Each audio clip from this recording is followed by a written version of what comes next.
A marriage proposal, a determined woman, a battle of wills. Longbourn was about to witness a confrontation unlike any other. A man of pompous arrogance believed his words alone could secure a woman's hand. But what happens when that woman refuses to be tamed? When expectations clash with independence, who will emerge victorious in this duel of hearts and pride? Chapter 19. The next day opened a new scene at Longbourn. Mr. Collins made his declaration in form, having resolved to do it without loss of time, as his leave of absence extended only to the following Saturday, and having no feelings of diffidence to make it distressing to himself. Even at the moment, he set about it in a very orderly manner, with all the observances which he supposed a regular part of the business. On finding Mrs. Bennet, Elizabeth, and one of the younger girls together soon after breakfast, he addressed the mother in these words: "May I hope, ma'am, for your interest with your fair daughter, Elizabeth, when I solicit for the honor of a private audience with her in the course of this morning?" Before Elizabeth had time for anything but a blush of surprise, Mrs. Bennet instantly answered, "Gasp so, dear. Yes, certainly. I'm sure Lizzie will be very happy. I am sure she can have no objection. Come, Kitty, I want you upstairs," and gathering her work together, she was hastening away when Elizabeth called out, "Dear ma'am, do not go. I beg you will not go. Mr. Collins must excuse me. He can have nothing to say to me that anybody need not hear. I am going away myself. No, no, nonsense, Lizzie. I desire you will stay where you are." And upon Elizabeth seeming really, with vexed and embarrassed looks, about to escape, she added, "Lizzie, I insist upon your staying and hearing Mr. Collins."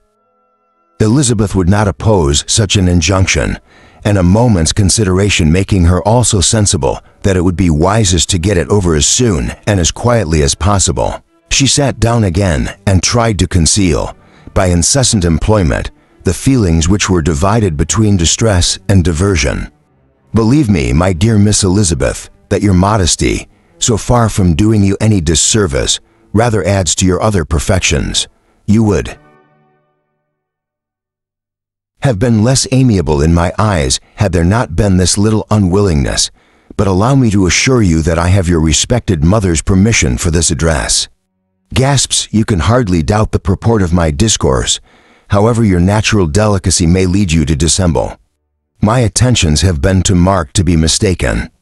Almost as soon as I entered the house, I singled you out as the companion of my future life, but before I am run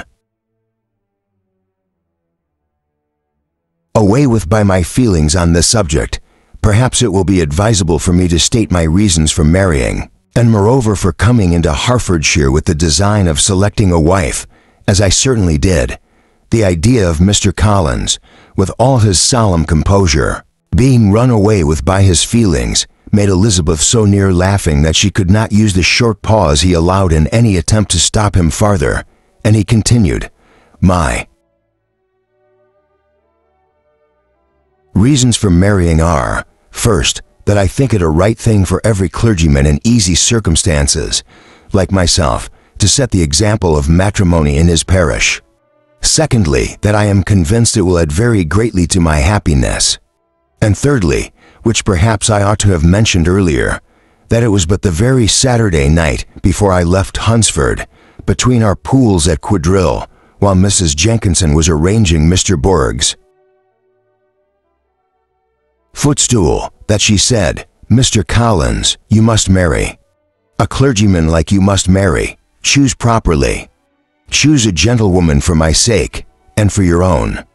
Let her be an active, useful sort of person, not brought up high, but able to make a small income go a good way. This is my advice. Find such a woman as soon as you can. Bring her to Hunsford, and I will visit her. Allow me, by the way, to observe, my fair cousin, that I do not reckon the notice and kindness of Lady Catherine de Bourgh as among the least of the advantages in my power to offer. You will find her manners beyond anything I can describe, and your wit and vivacity, I think, must be acceptable to her, especially when tempered with the silence and respect which her rank will inevitably excite. Thus much for my general intention in favor of matrimony. It remains to be told why my views were directed to Longbourn instead of my own neighborhood, where I assure you there are many amiable young women. But the fact is, that being, as I am to inherit this estate after the death of your honored father, who, however, may live many years longer, I could not satisfy myself without resolving to choose a wife from among his daughters, that the loss to them might be as little as possible when the melancholy event takes place, which, however, as I have already said, may not be for several years. This has been my motive, my fair cousin, and I flatter myself it will not sink me in your esteem. And now nothing remains for me but to assure you in the most animated language of the violence of my affection. To fortune, I am perfectly indifferent, and shall make no demand of that nature on your father, since I am well aware that it could not be complied with, and that £1,000 in the 4%, which will not be yours till after your mother's decease, is all that you may ever be entitled to.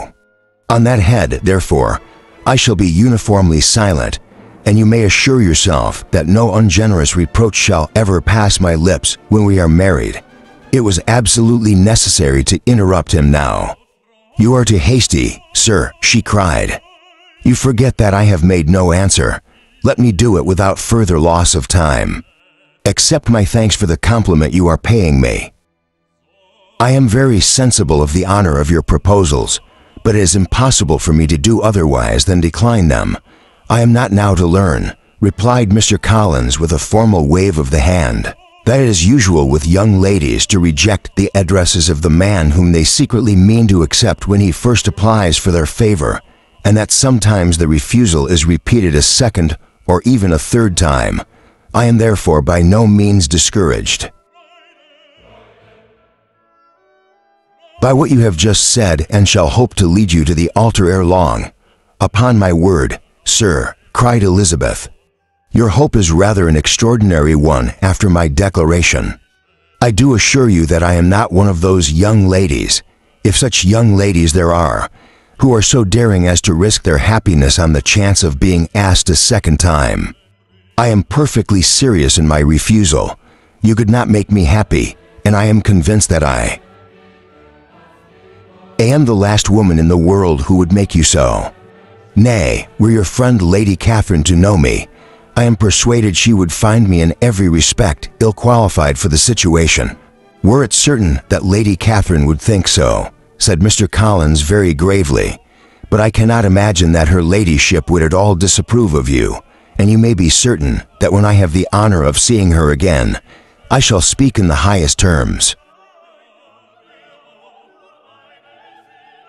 of your modesty, economy, and other amiable qualifications. Indeed, Mr. Collins, all praise of me will be unnecessary. You must give me leave to judge for myself and pay me the compliment of believing what I say.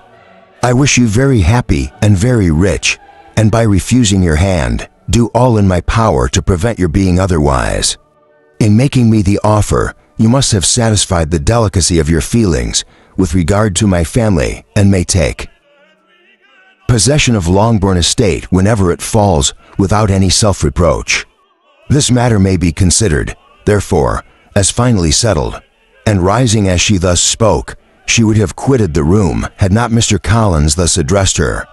When I do myself the honor of speaking to you next on this subject, I shall hope to receive a more favorable answer than you have now given me, though I am far from accusing you of cruelty at present, because I know it to be the established custom of your sex to reject a man on the first application, and perhaps you have even now said as much to encourage my suit as will be consistent with the true delicacy of the female character. Really, Mr. Collins, cried Elizabeth with some warmth, you puzzle me exceedingly. If what I have hitherto said can appear to you in the form of encouragement, I know not how to express my refusal in such a way as may convince you of its being one. You must give me leave to flatter myself, my dear cousin, that your refusal of my addresses is merely words, of course. My reason for believing it are briefly these. It does not appear to me that my hand is unworthy your acceptance, or that the establishment I can offer would be any other than highly desirable. My situation in life, my connections with the family of de Burgh, and my relationship to your own are circumstances highly in my favor, and you should take it into further consideration that in spite of your manifold attractions, it is by no means certain that another offer of marriage may ever be made you. Your portion is unhappily so small that it will in all likelihood undo the effects of your loveliness and amiable qualifications. As I must therefore conclude that you are not serious in your rejection of me, I shall choose to attribute it to your wish of increasing my love by suspense. According to the usual practice of elegant females, I do assure you, sir, that I have no pretension whatever to that kind of elegance which consists in tormenting a respectable man. I would rather be paid the compliment of being believed sincere. I thank you again and again for the honor you have done me in your proposals, but to accept them is absolutely impossible. My feelings in every respect forbid it. Can I speak plainer? Do not consider me now as an elegant female intending to plague you, but as a rational creature speaking the truth from her heart. You are uniformly charming, cried he with an air of awkward gallantry, and I am persuaded that when sanctioned by the express authority of both your excellent parents, my proposals will not fail of being acceptable. To such perseverance in wilful self-deception, Elizabeth would make no reply, and immediately and in silence withdrew, determined that if he persisted in considering her repeated refusals as flattering encouragement to apply to her father, whose negative might be uttered in such a manner as must be decisive, and whose behavior at least could not be mistaken for the affectation and coquetry of an elegant female. Chapter 20.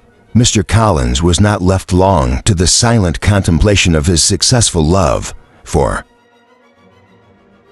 Mrs. Bennet, having dawdled about in the vestibule to watch for the end of the conference, no sooner saw Elizabeth open the door and with quick step passed her towards the staircase, than she entered the breakfast room and congratulated both him and herself in warm terms on the happy prospect of their nearer connection. Mr. Collins received and returned these felicitations with equal pleasure, and then proceeded to relate the particulars of their interview, with the result of which he trusted he had every reason to be satisfied, since the refusal which his cousin had steadfastly given him would naturally flow from her bashful modesty and the genuine delicacy of her character. This information, however, startled Mrs. Bennet. She would have been glad to be equally satisfied that her daughter had meant to encourage him by protesting against his proposals, but she dared not to believe it, and could not help saying so. But depend upon it, Mr. Collins, she added, that Lizzie shall be brought to reason. I will speak to her about it myself directly. She's a very headstrong, foolish girl and does not know her own interest, but I will make her know it. Pardon me for interrupting you, madam, cried Mr. Collins, but if she is really headstrong and foolish, I know not whether she would altogether be a very desirable wife to a man in my situation who naturally looks for happiness in the marriage state. If therefore she actually persists in rejecting my suit, perhaps it were better not to force her into accepting me, because if liable to such defects of temper, she could not contribute much to my felicity. Sir, you quite misunderstand me, said Mrs. Bennet, alarmed. Lizzie is only headstrong in such matters as these. In everything else, she's as good-natured a girl as ever lived. I will go directly to Mr. Bennet, and we shall very soon settle it with her, I'm sure. She would not give him time to reply, but hurrying instantly to her husband called out as she entered the library, "Oh, Mr. Bennet, you are wanted immediately. We are all in an uproar. You must come and make Lizzie marry Mr. Collins, for she vows she will not have him, and if you do not make haste, he will change his mind and not have her." Mr. Bennet raised his eyes from his book as she entered and fixed them on her face with a calm unconcern, which was not in the least altered by her communication. "I have not the pleasure of understanding you," said he when she had finished her speech. "Of what are you talking?" "Of Mr. Collins and Lizzie. Lizzie declares she will not have Mr. Collins, and Mr. Collins begins to say that he will not have Lizzie. And what am I to do on the occasion? It seems a hopeless business. Speak to Lizzie about it yourself. Tell her that you insist upon her marrying him. Let her be called down. She shall hear my opinion." Mrs. Bennet rang the bell, and Miss Elizabeth was summoned to the library. "Come here, child," cried her father as she appeared. "I have sent for you on an affair of importance. I understand that Mr. Collins has made you an offer of marriage." "Is it true?" Elizabeth replied that it was. "Very well, and this offer of marriage you have refused?" "I have, sir." "Very well, we now come to the point. Your mother insists upon your accepting it. Is not it so, Mrs. Bennet?" "Yes, or I will never see her again. An unhappy alternative is before you, Elizabeth. From this day, you must be a stranger to one of your parents. Your mother will never see you again if you do not marry Mr. Collins, and I will never see you again if you do." Elizabeth could not but smile at such a conclusion of such a beginning, but Mrs. Bennet, who had persuaded herself that her husband regarded the affair as she wished, was excessively disappointed. "What do you mean, Mr. Bennet, by talking in this way?" "You promised me to insist upon her marrying him, my dear," replied her husband. "I have small favors to request. First, that you will allow me the free use of my understanding on the present occasion, and secondly, of my room. I should be glad to have the library to myself as soon as may be." Not yet, however, in spite of her disappointment in her husband, did Mrs. Bennet give up the point. She talked to Elizabeth again and again, coaxed and threatened her by turns. She endeavored to secure Jane in her interest, but Jane, with all possible mildness, declined interfering, and Elizabeth sometimes with real earnestness and sometimes with playful gaiety replied to her attacks. Though her manner varied, however, her determination never did. Mr. Collins, meanwhile, was meditating in solitude on what had passed. He thought too well of himself to comprehend on what motive his cousin could refuse him, and though his pride was hurt, he suffered in no other way. His regard for her was quite imaginary, and the possibility of her deserving her mother's reproach prevented his feeling any regret. While the family were in this confusion, Charlotte Lucas came to spend the day with them. She was met in the vestibule by Lydia, who, flying to her, cried in a half-whisper, "I am glad you are come, for there is such fun here. What do you think has happened this morning? Mr. Collins has made an offer to Lizzie, and she will not have him." Charlotte had hardly time to answer before they were joined by Kitty, who came to tell the same news, and no sooner had they entered the breakfast room where Mrs. Bennet was alone than she likewise began on the subject, calling on Miss Lucas for her compassion and entreating her to persuade her friend Lizzie to comply with the wishes of all her family. "Pray do, my dear Miss Lucas," she added in a melancholy tone, "for nobody is on my side. Nobody takes part with me. I am cruelly used. Nobody feels for my poor nerves." Charlotte's reply was spared by the entrance of Jane and Elizabeth. "Aye, there she comes," continued Mrs. Bennet, looking as unconcerned as may be and caring no more for us than if we were at York, provided she can have her own way. "But I tell you what, Miss Lizzie, if you take it into your head to go on refusing every offer of marriage in this way, you will never get a husband at all, and I'm sure I do not know who is to maintain you when your father is dead. I shall not be able to keep you, and so I warn you, I have done with you from this very day. I told you in the library, you know, that I should never speak to you again, and you will find me as good as my word. I have no pleasure in talking to undutiful children. Not that I have much pleasure, indeed, in talking to anybody. People who suffer as I do from nervous complaints can have no great inclination for talking. Nobody can tell what I suffer, but it is always so. Those who do not complain are never pitied. Her daughters listened in silence to this effusion, sensible that any attempt to reason with or soothe her would only increase the irritation. She talked on, therefore, without interruption from any of them, till they were joined by Mr. Collins, who entered with an air more stately than usual, and on perceiving whom she said to the girls, "Now, I do insist upon it that you, all of you, hold your tongues and let Mr. Collins and me have a little conversation together." Elizabeth passed quietly out of the room. Jane and Kitty followed, but Lydia stood her ground, determined to hear all she could, and Charlotte, detained first by the civility of Mr. Collins, whose inquiries after herself and all her family were very minute, and then by a little curiosity, satisfied herself with walking to the window and pretending not to hear. In a doleful voice, Mrs. Bennet thus began the projected conversation. "Oh, Mr. Collins, my dear madam," replied he, "let us be forever silent on this point. Far be it from me," he presently continued, in a voice that marked his displeasure, "to resent the behavior of your daughter. Resignation to inevitable evils is the duty of us all, the peculiar duty of a young man who has been so fortunate as I have been in early preferment, and I trust I am resigned. Perhaps not the less so from feeling a doubt of my positive happiness, had my fair cousin honored me with her hand, for I have often observed that resignation is never so perfect as when the blessing denied begins to lose somewhat of its value in our estimation. You will not, I hope, consider me as showing any disrespect to your family, my dear madam, by thus withdrawing my pretensions to your daughter's favor without having paid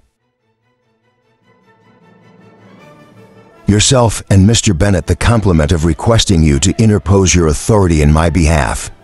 My conduct, may I fear, be objectionable in having accepted my dismission from your daughter's lips instead of your own, but we are all liable to error. I have certainly meant well through the whole affair. My object has been to secure an amiable companion for myself with due consideration for the advantage of all your family, and if my manner has been at all reprehensible, I here beg leave to apologize. Chapter 21. The discussion of Mr. Collins's offer was now nearly at an end, and Elizabeth had only to suffer from the uncomfortable feelings necessarily attending it, and occasionally from some peevish allusion of her mother.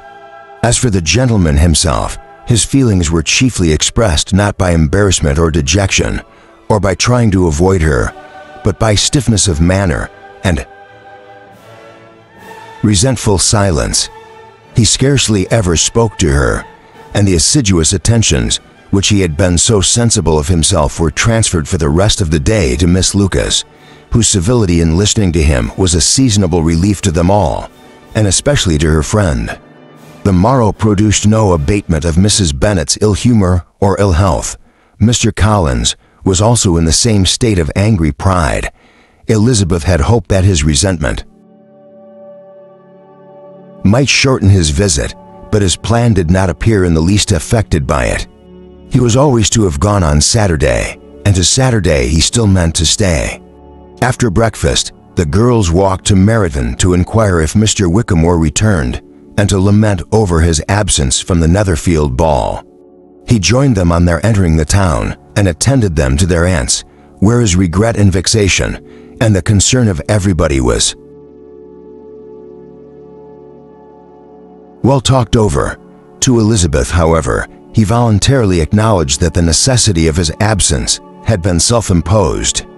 "I found," said he, as the time drew near, "that I had better not meet Mr. Darcy, that to be in the same room, the same party with him for so many hours together might be more than I could bear, and that scenes might arise unpleasant to more than myself." She highly approved his forbearance, and they had leisure for a full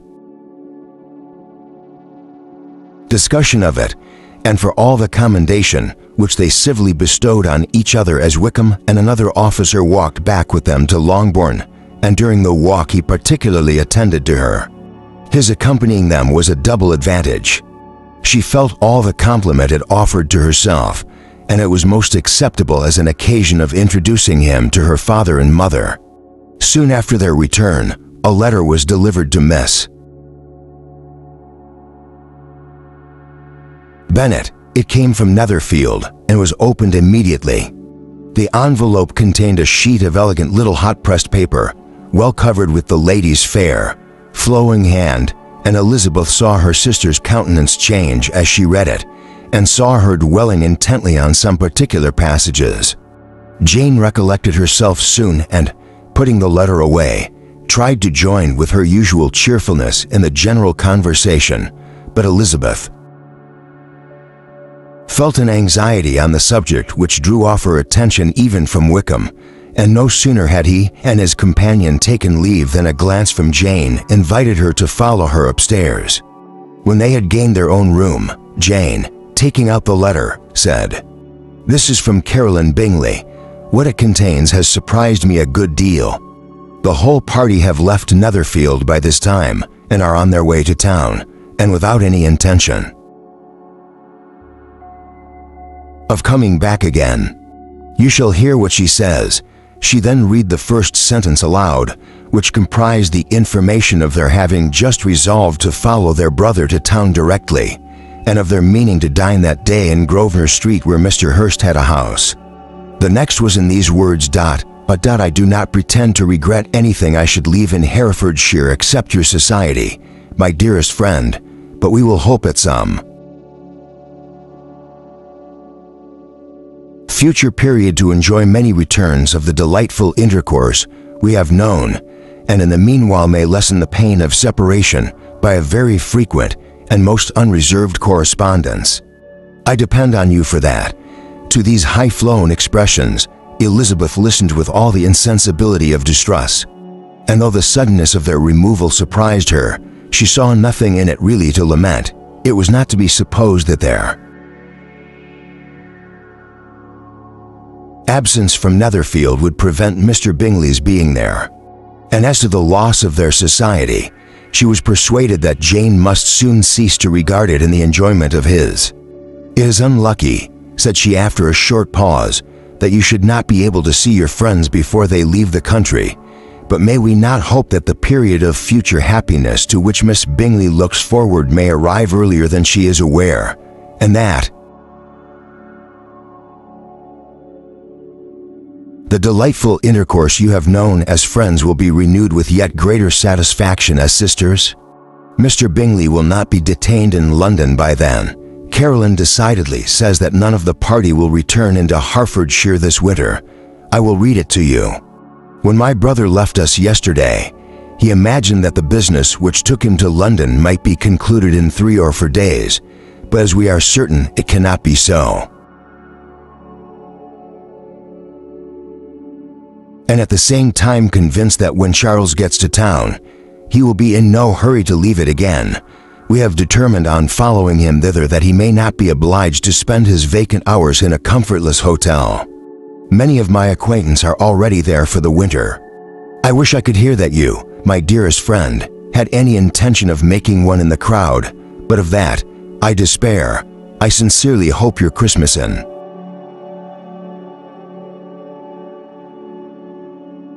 Herefordshire may abound in the gaieties which that season generally brings, and that your beaux will be so numerous as to prevent your feeling the loss of the 3 of whom we shall deprive you.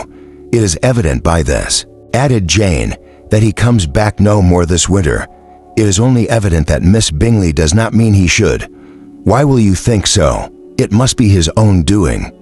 He is his own master, but you do not know all. I will read you the passage which particularly hurts me. I will have no reserves from you. Mr. Darcy is impatient to see his sister, and to confess the truth, we are scarcely less eager to meet her again. I really do not think Georgiana Darcy has her equal for beauty, elegance, and accomplishments, and the affection she inspires in Louisa and myself is heightened into something still more interesting from the hope we dare to entertain of her being hereafter our Sister, I do not know whether I ever before mentioned to you my feelings on this subject, but I will not leave the country without confiding them, and I trust you will not esteem them unreasonable. My brother admires her greatly already. He will have frequent opportunity now of seeing her on the most intimate footing. Her relations all wish the connection as much as his own, and a sister's partiality is not misleading me, I think, when I call. Charles most capable of engaging any woman's heart. With all these circumstances to favor an attachment and nothing to prevent it, am I wrong, my dearest Jane, in indulging the hope of an event which will secure the happiness of so many? What think you of this sentence, my dear Lizzie? Said Jane as she finished it. Is it not clear enough? Does it not expressly declare that Caroline neither expects nor wishes me to be her sister, that she is perfectly convinced of her brother's indifference, and that if she suspects the nature of my feelings for him, she means most kindly to put me on my guard? Can there be any other opinion on the subject? Yes, there can, for mine is totally different. Will you hear it? Most willingly. You shall have it in few words. Miss Bingley sees that her brother is in love with you and wants him to marry Miss Darcy. She follows him to town in the hope of keeping him there and tries to persuade you that he does not care about you. Jane shook her head. Indeed, Jane, you ought to believe me. No one who has ever seen you together can doubt his affection. Miss Bingley, I am sure, cannot. She is not such a simpleton. Could she have seen half as much love in Mr. Darcy for herself, she would have ordered her wedding clothes. But the case is this: we are not rich enough or grand enough for them, and she is the more anxious to get Miss Darcy for her brother from the notion that when there has been one intermarriage, she may have less trouble in achieving a second, in which there is certainly some ingenuity, and I dare say it would succeed if Mr. Berg were out of the way. But my dearest Jane, you cannot seriously imagine that because Miss Bingley tells you her brother greatly admires Miss Darcy, he is in the smallest degree less sensible of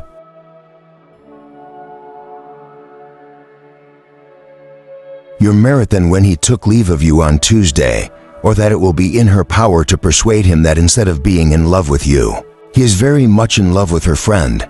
If we thought alike of Miss Bingley, replied Jane, your representation of all this might make me quite easy, but I know the foundation is unjust.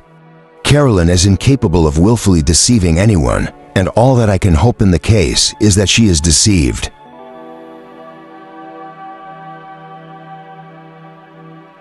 herself. That is right. You could not have started a more happy idea, since you will not take comfort in mine. Believe her to be deceived by all means. You have now done your duty by her and must fret no longer. But my dear sister, can I be happy even supposing the best and accepting a man whose sisters and friends are all wishing him to marry elsewhere? You must decide for yourself, said Elizabeth, and if upon mature deliberation you find that the misery of disobliging his sisters is more than equivalent to the happiness of being his wife, I advise you by all means to refuse him. How can you talk so? Said Jane, faintly smiling. You must know that though I should be exceedingly grieved at their disapprobation, I could not hesitate. I did not think you would, and that being the case, I cannot consider your situation with much compassion. But if he returns no more this winter, my choice will never be required. 1,000 things may arise in 6 months. The idea of his returning no more, Elizabeth treated with the utmost contempt. It appeared to her merely the suggestion of Caroline's interested wishes, and she could not for a moment suppose that those wishes, however openly or artfully spoken, could influence a young man so totally independent of everyone. She represented to her sister as forcibly as possible what she felt on the subject, and had soon the pleasure of seeing its happy effect. Jane's temper was not desponding, and she was gradually led to hope, though the diffidence of affection sometimes overcame the hope, that Bingley would return to Netherfield and answer every wish of her heart. They agreed that Mrs. Bennet should only hear of the departure of the family without being alarmed on the score of the gentleman's conduct. But even this partial communication gave her a great deal of concern, and she bewailed it as exceedingly unlucky that the lady should happen to go away just as they were all getting so intimate together. After lamenting it, however, at some length, she had the consolation of thinking that Mr. Bingley would be soon down again and soon dining at Longbourn. And the conclusion of all was the comfortable declaration that though he had been invited only to a family dinner, she would take care to have to full courses. Chapter 22. Close to Mike, the Bennets were engaged to dine with the Lucases, and again during the chief of the day was Miss Lucas so kind as to listen to Mr. Collins. Elizabeth took an opportunity of thanking her. "It keeps him in good humor," said she, "and I am more obliged to you than I can express." Charlotte assured her friend of her satisfaction in being useful, and that it amply repaid her for the little sacrifice of her time. This was very amiable, but Charlotte's kindness extended farther than Elizabeth had any conception of. Its object was nothing less than to secure her from any return of Mr. Collins' addresses by engaging them towards herself. Such was Miss Lucas' scheme, and appearances were so favorable that when they parted at night, she would have felt almost sure of success if he had not been to leave Hertfordshire so very soon. But here she did injustice to the fire and independence of his character, for it led him to escape out of Longbourn House the next morning with admirable slyness and hasten to Lucas Lodge to throw himself at her feet. He was anxious to avoid the notice of his cousins from a conviction that if they saw him depart, they could not fail to conjecture his design, and he was not willing to have the attempt known till its success could be known likewise, for though feeling almost secure, and with reason, for Charlotte had been tolerably encouraging, he was comparatively diffident since the adventure of Wednesday. His reception, however, was of the most flattering kind. Miss Lucas perceived him from an upper window as he walked towards the house and instantly set out to meet him accidentally in the lane, but little had she dared to hope that so much love and eloquence awaited her there. In as short a time as Mr. Collins' long speeches would allow, everything was settled between them to the satisfaction of both, and as they entered the house, he earnestly entreated her to name the day that was to make him the happiest of men, and though such a solicitation must be waived for the present, the lady felt no inclination to trifle with his happiness. The stupidity with which he was favored by nature must guard his courtship from any charm that could make a woman wish for its continuance, and Miss Lucas, who accepted him solely from the pure and disinterested desire of an establishment, cared not how soon that establishment were gained. Sir William and Lady Lucas were speedily applied to for their consent, and it was bestowed with the most joyful alacrity. Mr. Collins' present circumstances made it a most eligible match for their daughter, to whom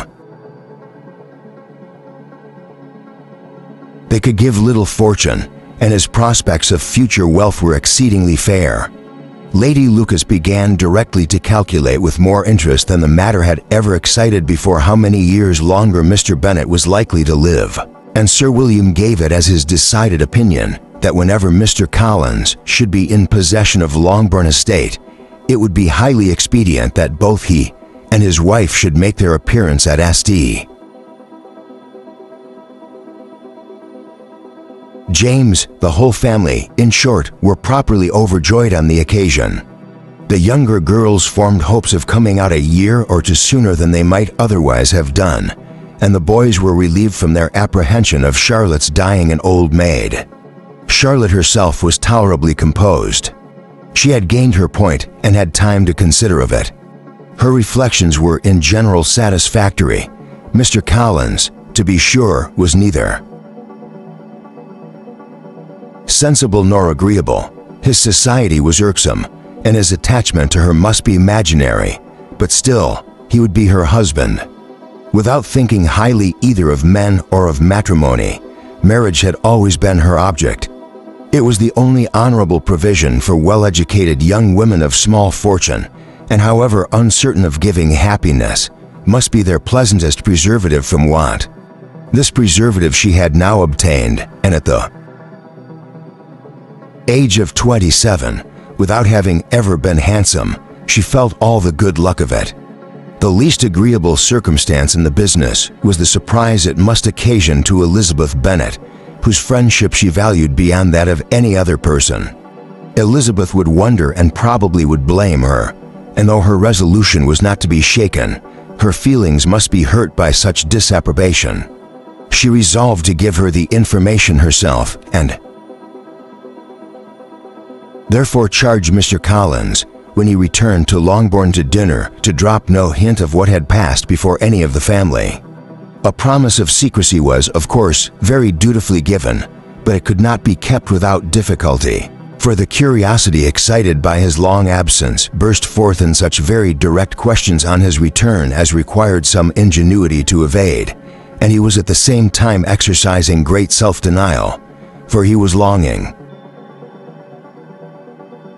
to publish his prosperous love.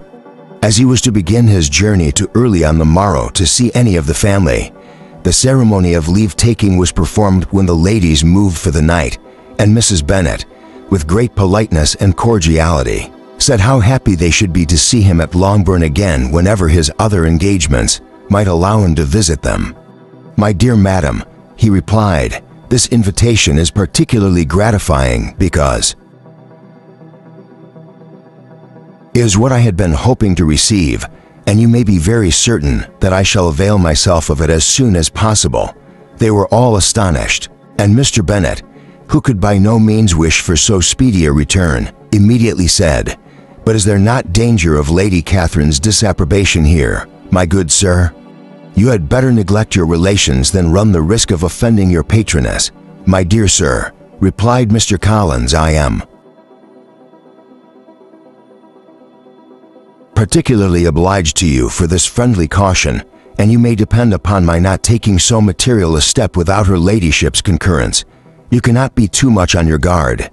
Risk anything rather than her displeasure, and if you find it likely to be raised by your coming to us again, which I should think exceedingly probable, stay quietly at home and be satisfied that we shall take no offense. Believe me, my dear sir, my gratitude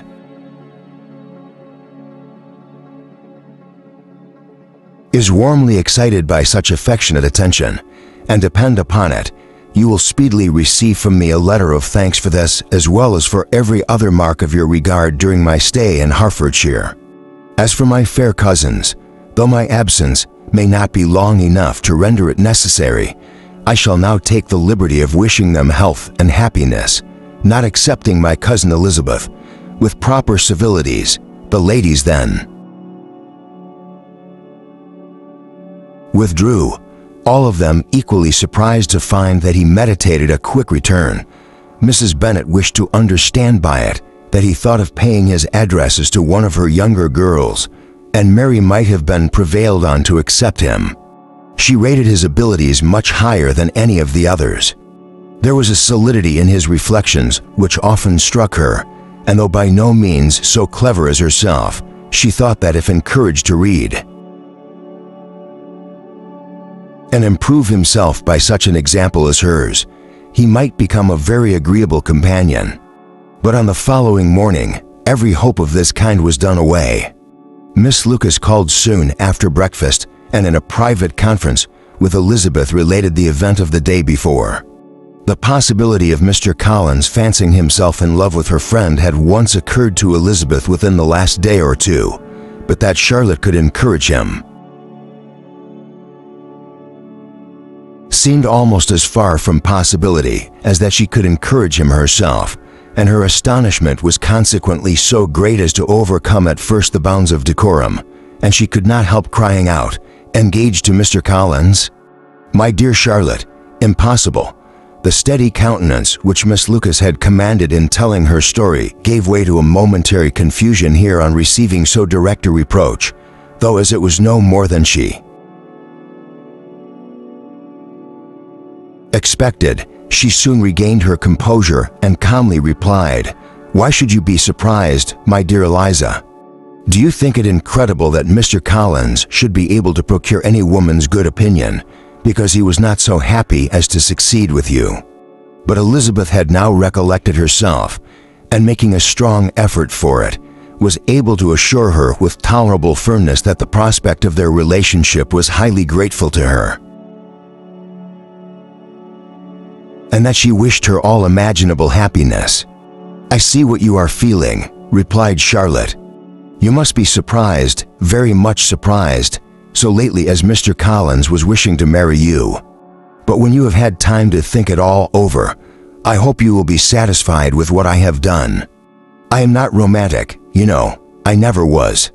I ask only a comfortable home, and considering Mr. Collins' character, connections, and situation in life, I am convinced that my chance of happiness with him is as fair as most people can boast on entering the marriage state." Elizabeth quietly answered, "Undoubtedly," and after an awkward pause, they returned to the rest of the family. Charlotte did not stay much longer, and Elizabeth was then left to reflect on what she had heard. It was a long time before she became at all reconciled to the idea of so unsuitable a match, the strangeness of Mr. Collins making two offers of marriage within 3 days was nothing in comparison of his being now accepted.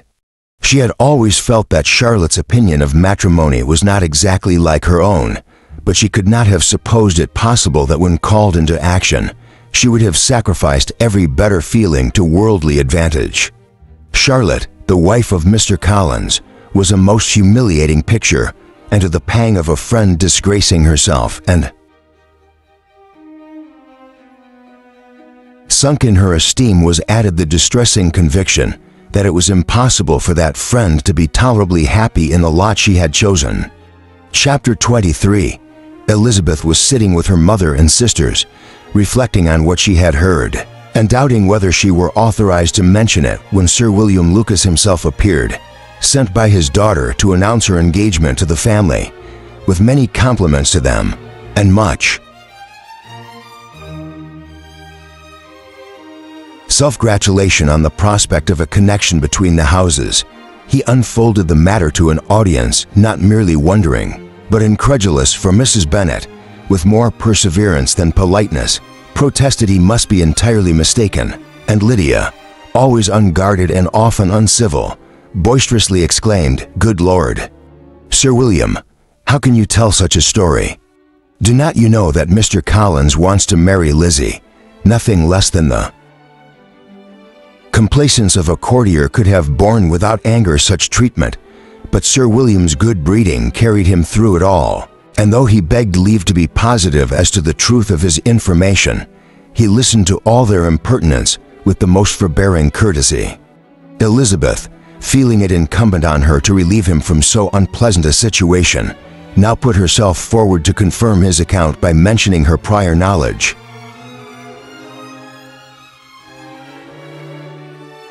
of it from Charlotte herself, and endeavored to put a stop to the exclamations of her mother and sisters by the earnestness of her congratulations to Sir William, in which she was readily joined by Jane, and by making a variety of remarks on the happiness that might be expected from the match, the excellent character of Mr. Collins, and the convenient distance of Hunsford from London. Mrs. Bennet was in fact too much overpowered to say a great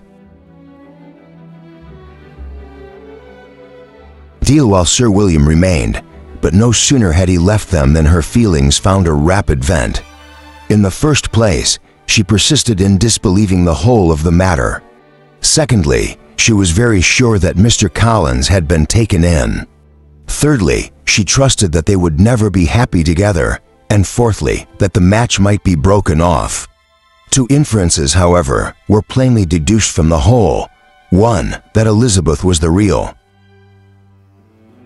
cause of all the mischief, and the other, that she herself had been barbarously used by them all, and on these two points she principally dwelt during the rest of the day.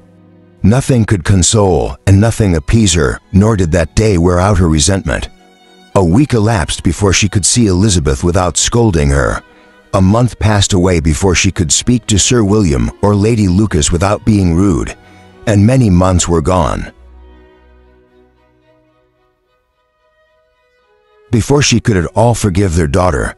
Mr. Bennet's emotions were much more tranquil on the occasion, and such as he did experience, he pronounced to be of a most agreeable sort, for it gratified him, he said, to discover that Charlotte Lucas, whom he had been used to think tolerably sensible, was as foolish as his wife and more foolish than his daughter.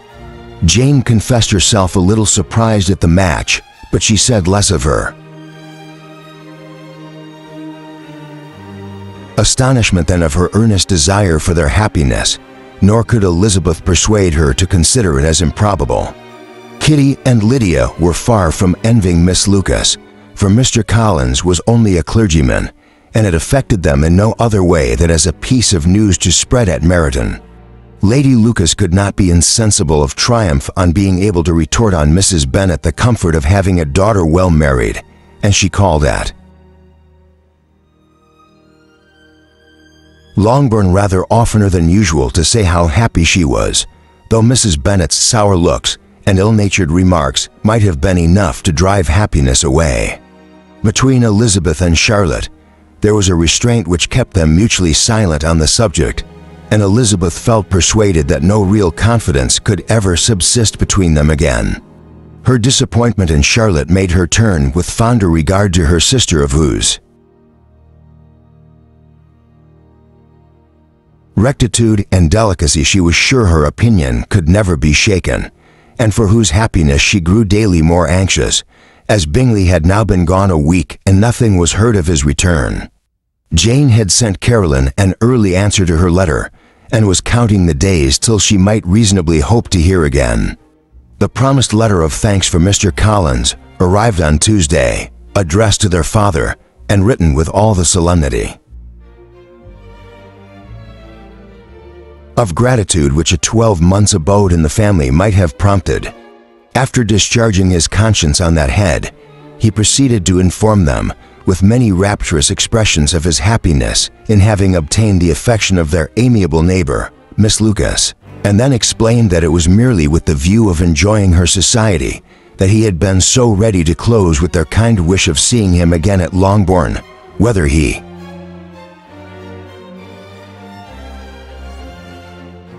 hoped to be able to return on Monday fortnight. For Lady Catherine, he added, so heartily approved his marriage that she wished it to take place as soon as possible, which he trusted would be an unanswerable argument with his amiable Charlotte to name an early day for making him the happiest of men. Mr. Collins' return into Herefordshire was no longer a matter of pleasure to Mrs. Bennet. On the contrary, she was as much disposed to complain of it as her husband. It was very strange that he should come to Longbourn instead of to Lucas Lodge. It was also very inconvenient and exceedingly troublesome. She hated having visitors in the house while her health was so indifferent. And lovers were, of all people, the most disagreeable. Such were the gentle murmurs of Mrs. Bennet, and they gave way only to the greater distress of Mr. Bingley's continued absence.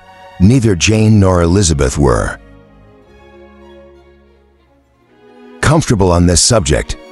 Day after day passed away without bringing any other tidings of him than the report which shortly prevailed in Meryton of his coming no more to Netherfield the whole winter, a report which highly incensed Mrs. Bennet, and which she never failed to contradict as a most scandalous falsehood.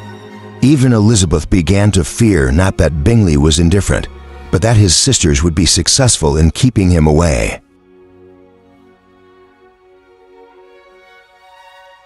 Unwilling as she was to admit an idea so destructive of Jane's happiness and so dishonorable to the stability of her lover, she could not prevent its frequently recurring. The united efforts of his two unfeeling sisters and of his overpowering friend, assisted by the attractions of Miss Darcy and the amusements of London, might be too much, she feared, for the strength of his attachment. As for Jane, her anxiety under this suspense was, of course, more painful than Elizabeth's, but whatever she felt, she was desirous of concealing, and between herself and Elizabeth, therefore, the subject was never alluded to. But as no such delicacy restrained her mother, an hour seldom passed in which she did not talk of Bingley, express her impatience for his arrival, or even require Jane to confess that if he did not come back, she should think herself very ill-used. It needed all Jane's steady mildness to bear these attacks with tolerable tranquility. Mr. Collins returned most punctually on the Monday fortnight, but his reception at Longbourn was not quite so gracious as it had been on his first introduction. He was too happy, however, to need much attention, and luckily for the others, the business of lovemaking relieved them from a great deal of his company. The chief of every day was spent by him at Lucas Lodge, and he sometimes returned to Longbourn only in time to make an apology for his absence before the family went to bed. Mrs. Bennet was really in a most pitiable state. The very mention of anything concerning the match threw her into an agony of ill humor, and wherever she went she was sure of hearing it talked of. The sight of Miss Lucas was odious to her. As her successor in that house, she regarded her with jealous abhorrence. Whenever Charlotte came to see them, she concluded her to be anticipating the hour of possession, and whenever she spoke in a low voice to Mr. Collins, was convinced that they were talking of the Longbourn estate, and resolving to turn herself and her daughters out of the house as soon as Mr. Bennet were dead. She complained bitterly of all this to her husband. "Indeed, Mr. Bennet," said she, "it is very hard to think that Charlotte Lucas should ever be mistress of this house. That I should be forced to make way for her and live to see her take my place in it. My dear, do not give way to such gloomy thoughts. Let us hope for better things. Let us flatter ourselves that I may be the survivor." This was not very consoling to Mrs. Bennet, and therefore, instead of making any answer, she went on as before. "I cannot bear to think that they should have all this estate. If it was not for the entail, I should not mind it." "What should not you mind? I should not mind anything at all. Let us be thankful that you are preserved from a state of such insensibility. I can never be thankful, Mr. Bennet, for anything about the entail. How anyone could have the conscience to entail away an estate from one's own daughters, I cannot understand, and all for the sake of Mr. Collins, too. Why should he have it more than anybody else? I leave it to yourself to determine," said Mr. Bennet. End of Volume 1. Volume 2. Chapter 1. Miss Bingley's letter arrived and put an end to doubt. The very first sentence conveyed the assurance of their being all settled in London for the winter, and concluded with her brother's regret at not having had time to pay his respects to his friends in Hertfordshire before he left the country. Hope was over, entirely over, and when Jane could attend to the rest of the letter, she found little, except the professed affection of the writer, that could give her any comfort. Miss Darcy's praise occupied the chief of it. Her many attractions were again dwelt on, and Caroline boasted joyfully of their increasing intimacy and ventured to predict the accomplishment of the wishes which had been unfolded in her former letter. She wrote also with great pleasure of her brother's being an inmate of Mr. Darcy's house, and mentioned with raptures some plans of the latter with regard to new furniture. Elizabeth, to whom Jane very soon communicated the chief of all this, heard it in silent indignation. Her heart was divided between concern for her sister and resentment against all the others. To Caroline's assertion of her brother's being partial to Miss Darcy, she paid no credit. That he was really fond of Jane, she doubted no more than she had ever done, and much as she had always been disposed to like him, she could not think without anger, hardly without contempt, on that easiness of temper, that want of proper resolution, which now made him the slave of his designing friends and led him to sacrifice his own happiness to the caprice of their inclinations. Had his own happiness, however, been the only sacrifice, he might have been allowed to sport with it in whatever manner he thought best, but her sister's was involved in it, as she thought he must be sensible himself. It was a subject, in short, on which reflection would be long indulged and must be unavailing. She could think of nothing else. And yet whether Bingley's regard had really died away or was suppressed by his friend's interference, whether he'd been aware of Jane's attachment, or whether it had escaped his observation, whichever were the case, though her opinion of him must be materially affected by the difference, her sister's situation remained the same, her peace equally wounded. A day or two passed before Jane had courage to speak of her feelings to Elizabeth, but at last, on Mrs. Bennet's leaving them together, after a longer irritation than usual about Netherfield and its master, she could not help saying, "Oh, that my dear mother had more command over herself. She can have no idea of the pain she gives me by her continual reflections on him, but I will not repine. It cannot last long. He will be forgot, and we shall all be as we were before." Elizabeth looked at her sister with incredulous solicitude, but said nothing. "You doubt me," cried Jane, slightly coloring. "Indeed, you have no reason. He may live in my memory as the most amiable man of my acquaintance, but that is all. I have nothing either to hope or fear, and nothing to reproach him with. Thank God, I have not that pain. A little time, therefore. I shall certainly try to get the better." With a stronger voice, she soon added, "I have this comfort immediately, that it has not been more than an error of fancy on my side, and that it has done no harm to anyone but myself." "My dear Jane," exclaimed Elizabeth, "you are too good. Your sweetness and disinterestedness are really angelic. I do not know what to say to you. I feel as if I had never done you justice or loved you as you deserve."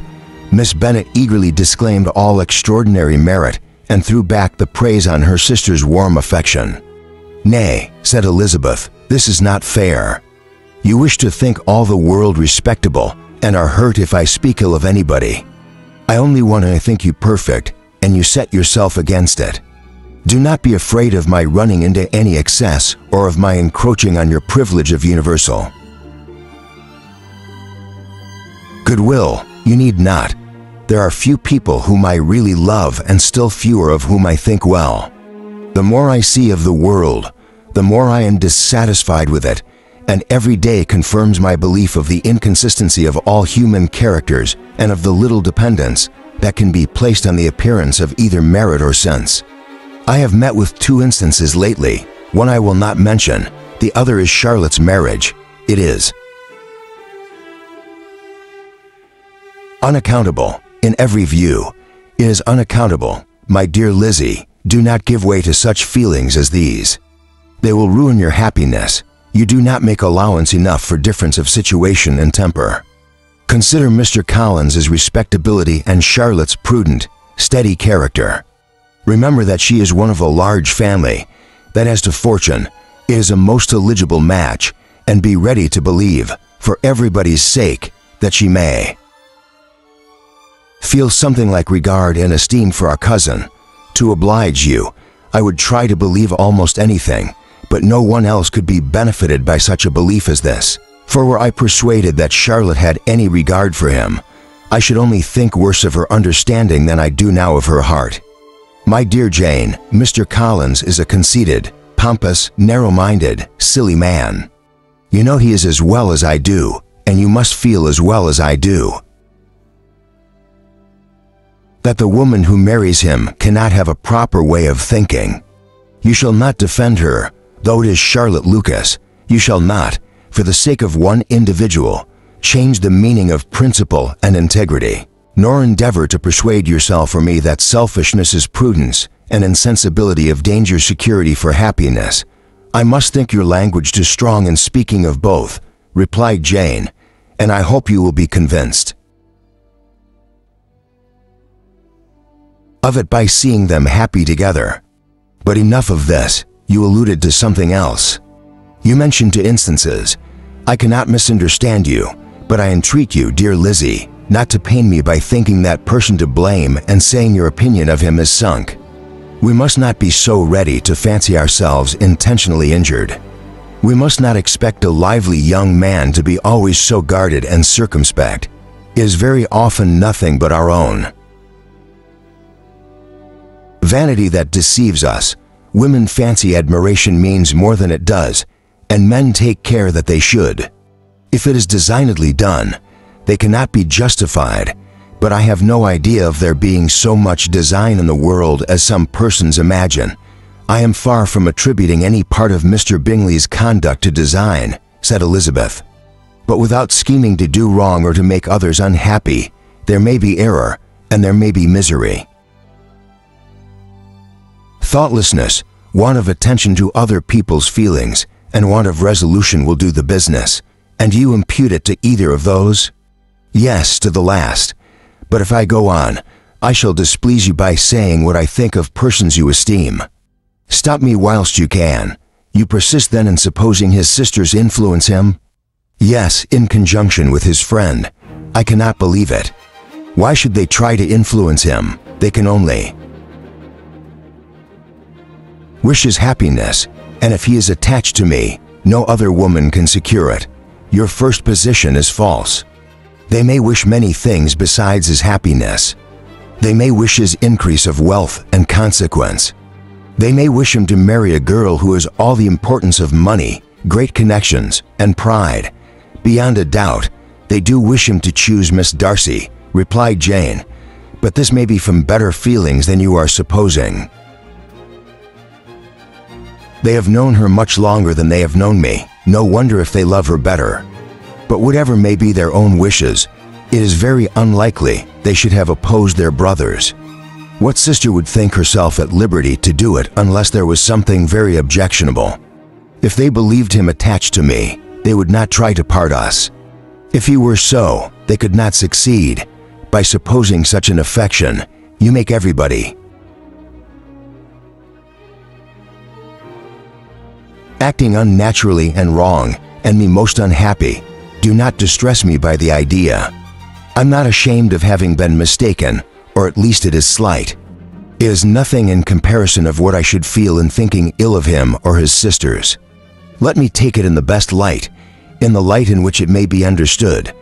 Elizabeth could not oppose such a wish, and from this time Mr. Bingley's name was scarcely ever mentioned between them. Mrs. Bennet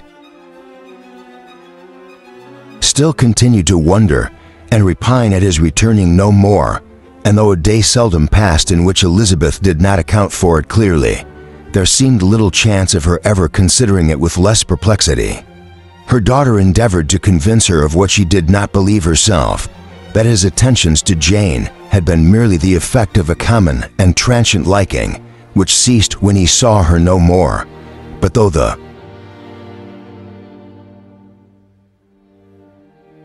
probability of the statement was admitted at the time, she had the same story to repeat every day.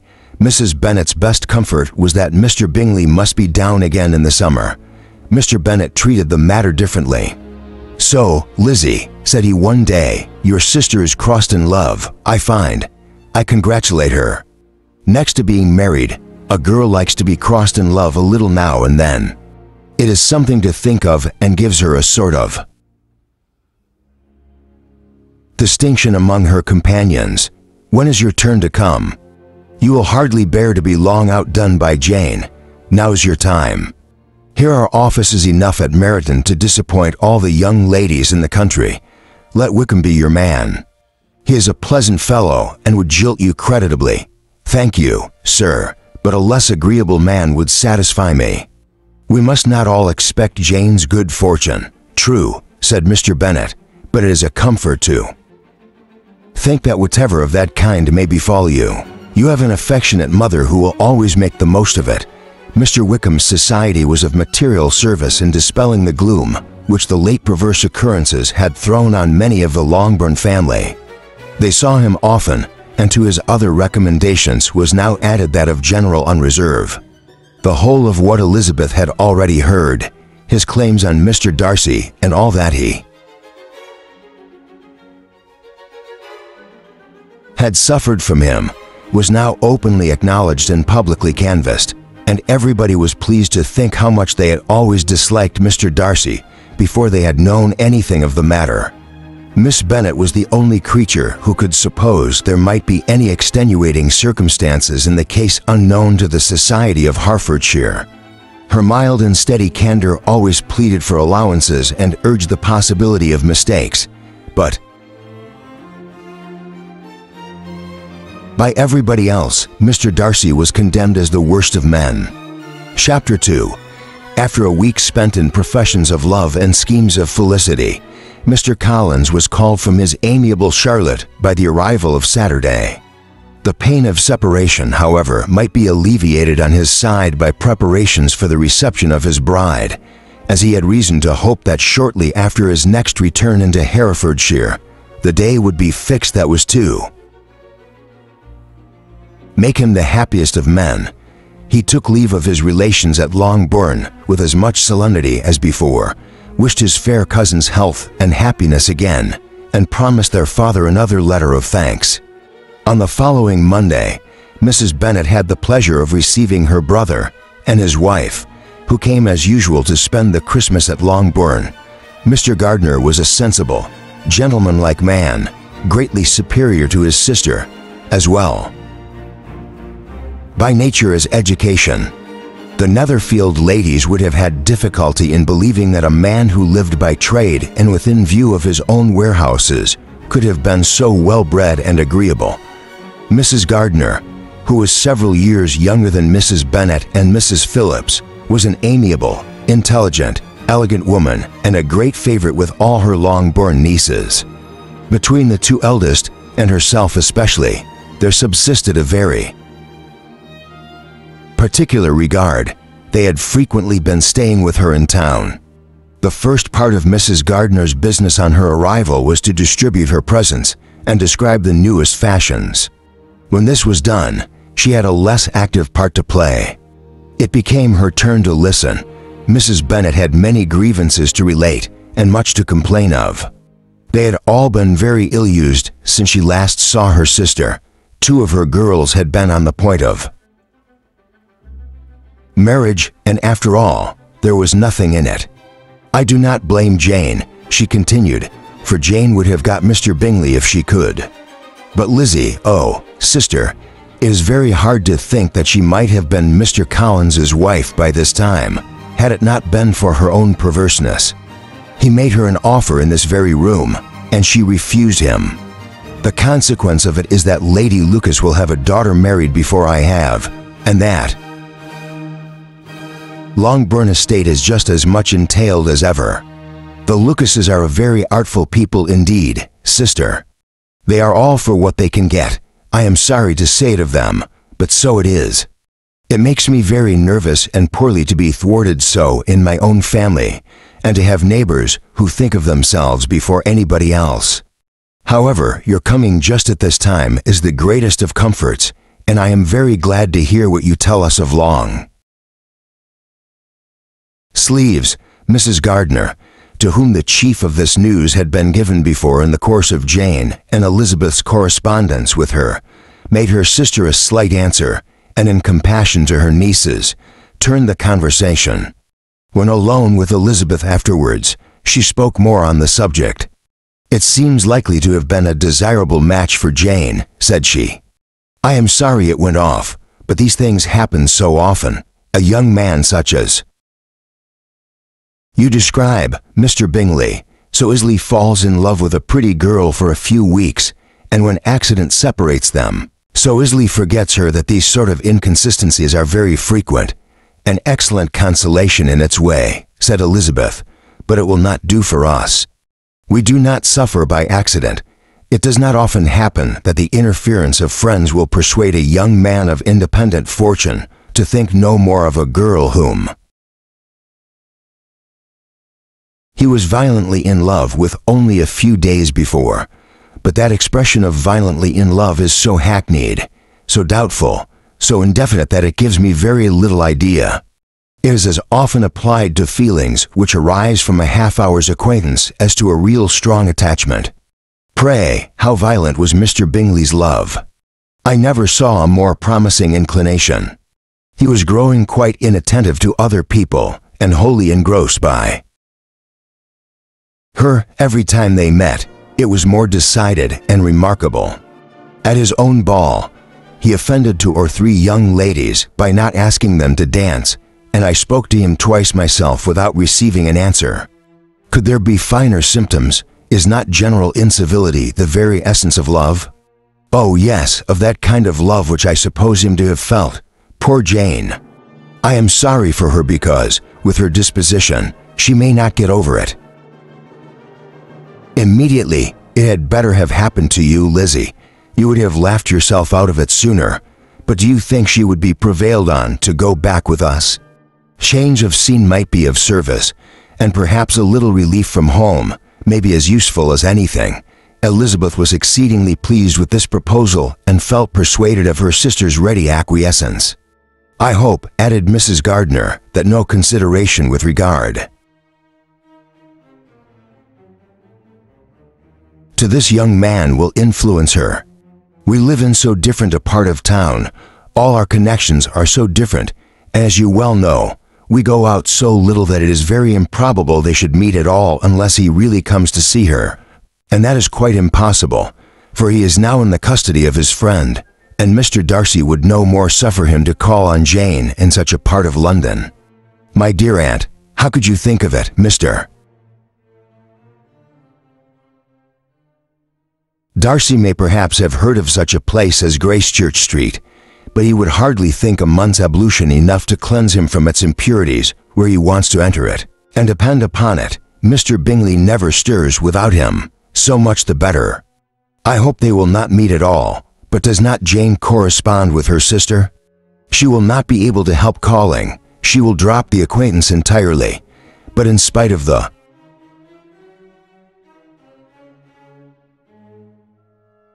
certainty in which Elizabeth affected to place this point, as well as the still more interesting one of Bingley's being withheld from seeing Jane, she felt a solicitude on the subject which convinced her on examination that she did not consider it entirely hopeless.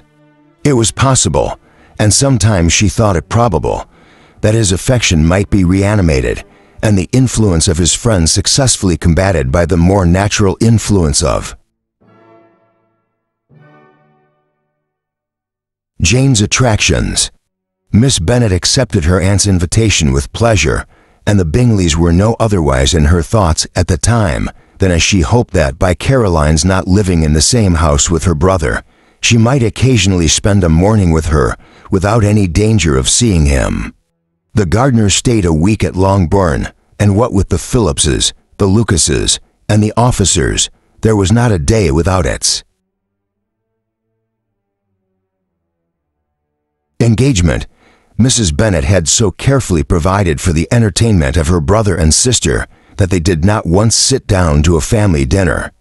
When the engagement was for home, some of the officers always made part of it, of which officers Mr. Wickham was sure to be one. And on these occasions, Mrs. Gardner, rendered suspicious by Elizabeth's warm commendation of him, narrowly observed them both, without supposing them, from what she saw, to be very seriously in love. Their preference of each other was plain enough to make her a little uneasy, and she resolved to speak to Elizabeth on the subject before she left Herefordshire and represent to her the imprudence of encouraging such an attachment.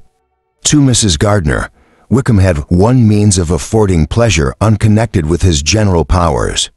About 10 or a dozen years ago, before her marriage, she had spent a considerable time in that very part of Derbyshire to which he belonged. They had, therefore, many acquaintance in common, and though Wickham had been little there since the death of Darcy's father 5 years before, it was yet in his power to give her fresher intelligence of her former friends than she had been in the way of procuring. Mrs. Gardner had seen Pemberley, and known the late Mr. Darcy by character perfectly well. Here, consequently, was an inexhaustible subject of discourse, in comparing her recollection of Pemberley with the minute description which Wickham could give, and in bestowing her tribute of praise on the character of its late possessor, she was delighting both him and herself. On being made acquainted with the present Mr. Darcy's treatment of him, She tried to remember something of that gentleman's reputed disposition when quite a lad, which might agree with it, and was confident at. Last that she recollected having heard Mr. Fitzwilliam Darcy formerly spoken of as a very proud, ill-natured boy. Chapter 3. Mrs. Gardner's caution to Elizabeth was punctually and kindly given on the first favorable opportunity of speaking to her alone. After honestly telling her what she thought, she thus went on. "You are too sensible a girl, Lizzie, to fall in love merely because you were warned against it, and therefore I am not afraid of. Speaking openly, seriously, I would have you be on your guard. Do not involve yourself or endeavor to involve him in an affection which the want of fortune would make so very imprudent. I have nothing to say against him. He is a most interesting young man, and if he had the fortune he ought to have, I should think you could not do better. But as it is, you must not let your fancy run away with you. You have sense, and we all expect you to use it. Your father would depend on your resolution and good conduct, I'm sure. You must not disappoint your father, my dear aunt. This is being serious indeed. Yes, and I hope to engage you to be serious likewise. Well then, you need not be under any alarm. I will take care of myself and of Mr. Wickham too. He shall not be in love with me if I can prevent it. Elizabeth, you are not serious now. I beg your pardon. I will try again. At present, I am not in love with Mr. Wickham. No, I certainly am not, but he is, beyond all comparison, the most agreeable man I ever saw. And if he becomes really attached to me, I believe it will be better that he should not. I see the imprudence of it. Oh, that abominable Mr. Darcy! My father's opinion of me does me the greatest honor, and I should be miserable to forfeit it. My father, however, is partial to Mr. Wickham. In short, my dear aunt, I should be very sorry to be the means of making any of you unhappy, but since we see every day that where there is affection, young people are seldom withheld by immediate want of fortune from entering into engagements with each other, how can I promise to be wiser than so many of my fellow creatures if I am tempted? Or how am I even to know that it would be wisdom to resist? All that I can promise you, therefore, is not to be in a hurry. I will not be in a hurry to believe myself his first object. When I am in company with him, I will not be wishing. In short, I will do my best. Perhaps it will be as well if you discourage his coming here so very often. At least you should not remind your mother of inviting him, as I did the other day, said Elizabeth with a conscious smile. Very true, it will be wise in me to refrain from that, but do not imagine that he is always here so. Often, it is on your account that he has been so frequently invited this week. You know my mother's ideas as to the necessity of constant company for her friends, but really, and upon my honor, I will try to do what I think to be wisest, and now I hope you are satisfied. Her aunt assured her that she was, and Elizabeth having thanked her for the kindness of her hints, they parted. A wonderful instance of advice being given on such a point. Without being resented, Mr. Collins returned into Herefordshire soon after it had been quitted by the Gardners and Jane, but as he took up his abode with the Lucases, his arrival was no great inconvenience to Mrs. Bennet. His marriage was now fast approaching, and she was at length so far resigned as to think it inevitable, and even repeatedly to say in an ill-natured tone that she wished they might be happy. Thursday was to be the wedding day.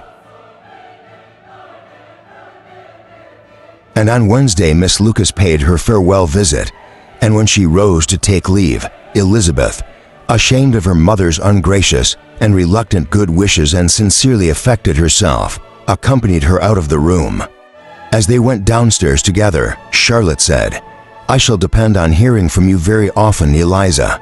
"That you certainly shall, and I have another favor to ask. Will you come and see me? We shall often meet, I hope." "In Herefordshire. I am not likely to leave Kent for some time. Promise me, therefore, to come to Hunsford. Elizabeth could not refuse, though she foresaw little pleasure in the visit. "My father and Maria are to come to me in March," added Charlotte, "and I hope you will consent to be of the party." "Indeed, Eliza, you will be as welcome to me as either of them." The wedding took place. The bride and bridegroom set off for Kent from the church door, and everybody had as much to say or to hear on the subject as usual. Elizabeth soon heard from her friend, and their correspondence was as regular and frequent as it had ever been. That it should be equally unreserved was impossible. Elizabeth could never address her without feeling that all the comfort of intimacy was over, and though determined not to slacken as a correspondent, it was for the sake of what had been rather than what was. Charlotte's first letters were received with a good deal of eagerness. There could not but be curiosity to know how she would speak of her new home, how she would like Lady Catherine, and how happy she would dare pronounce herself to be. Though when the letters were read, Elizabeth felt that Charlotte expressed herself on every point exactly as she might have foreseen. She wrote cheerfully, seemed surrounded with comforts, and mentioned nothing which she could not praise. The house, furniture, neighborhood, and roads were all to her taste, and Lady Catherine's behavior was most friendly and obliging. It was Mr. Collins' picture of Hunsford and Rosings rationally softened, and Elizabeth perceived that she must wait for her own visit there to know the rest. Jane had already written a few lines to her sister to announce their safe arrival in London, and when she wrote again, Elizabeth hoped it would be in her power to say something of the Bingleys. Her impatience for the second letter was as well rewarded as impatience generally is. Jane had been a week in town without either seeing or hearing from Caroline. She accounted for it, however, by supposing that her last letter to her friend from Longbourn had, by some accident, been lost. "My aunt," she continued, "is going tomorrow into that part of the town, and I shall take the opportunity of calling in Grosvenor Street." She wrote again, when the visit was paid, and she had seen Miss Bingley. "I did not think Caroline in spirits," were her words, "but she was very glad to see me, and reproached me for giving her no notice of my coming to London. I was right, therefore. My last letter had never reached her. I inquired after their brother, of course. He was well, but so much engaged with Mr. Darcy that they scarcely ever saw him. I found that Miss Darcy was expected to dinner. I wish I could see her. My visit was not long as Caroline and Mrs. Hurst were going out. I dare say I should soon see them here." Elizabeth shook her head over this letter. It convinced her that accident only could discover to Mr. Bingley her sister's being in town. For weeks passed away, and Jane saw nothing of him. She endeavored to persuade herself that she did not regret it, but she could no longer be blind to Miss Bingley's inattention. After waiting at home every morning for a fortnight and inventing every evening a fresh excuse for her, the visitor did at last appear. But the shortness of her stay, and yet more, the alteration of her manner, would allow Jane to deceive herself no longer. The letter which she wrote on this occasion to her sister will prove what she felt. My dearest Lizzie will, I am sure, be incapable of triumphing in her better judgment at my expense when I confess myself to have been entirely deceived in Miss Bingley's regard for me. But my dear sister, though the event has proved you right, do not think me obstinate if I still assert that, considering what her behavior was, my confidence was as natural as your suspicion. I do not at all comprehend her reason for wishing to be intimate with me, but if the same circumstances were to happen again, I'm sure I should be deceived again. Caroline did not return my visit till yesterday, and not a note, not a line did I receive in the meantime. When she did come, it was very evident that she had no pleasure in it. She made a slight formal apology for not calling before, said not a word of wishing to see me again, and was in every respect so altered a creature that when she went away, I was perfectly resolved to continue the acquaintance. No longer, I pity, though I cannot help blaming her. She was very wrong in singling me out as she did. I can safely say that every advance to intimacy began on her side. But I pity her because she must feel that she has been acting wrong, and because I am very sure that anxiety for her brother is the cause of it. I need not explain myself farther, and though we know this anxiety to be quite needless, yet if she feels it, it will easily account for her behavior to me, and so deservedly dear as he is to his sister, whatever anxiety she may feel on his behalf is natural and amiable. I cannot but wonder, however, at her having any such fears now, because if he had at all cared about me, we must have met long ago. He knows of my being in town, I'm certain, from something she said herself, and yet it should seem by her manner of talking as if she wanted to persuade herself that he is really partial to Miss Darcy. I cannot understand it. If I were not afraid of judging harshly, I should be almost tempted to say that there is a strong appearance of duplicity in all this, but I will endeavor to banish every painful thought and think only of what will make me happy, your affection, and the invariable kindness of my dear uncle and aunt. Let me hear from you very soon. Miss Bingley said something of his never returning to Netherfield. Again, of giving up the house, but not with any certainty. We had better not mention it. I am extremely glad that you have such pleasant accounts from our friends at Hunsford. Pray go to them with Sir William and Maria. I am sure you will be very comfortable there. Yours, etc. This letter gave Elizabeth some pain, but her spirits returned as she considered that Jane would no longer be duped by the sister at least. All expectation from the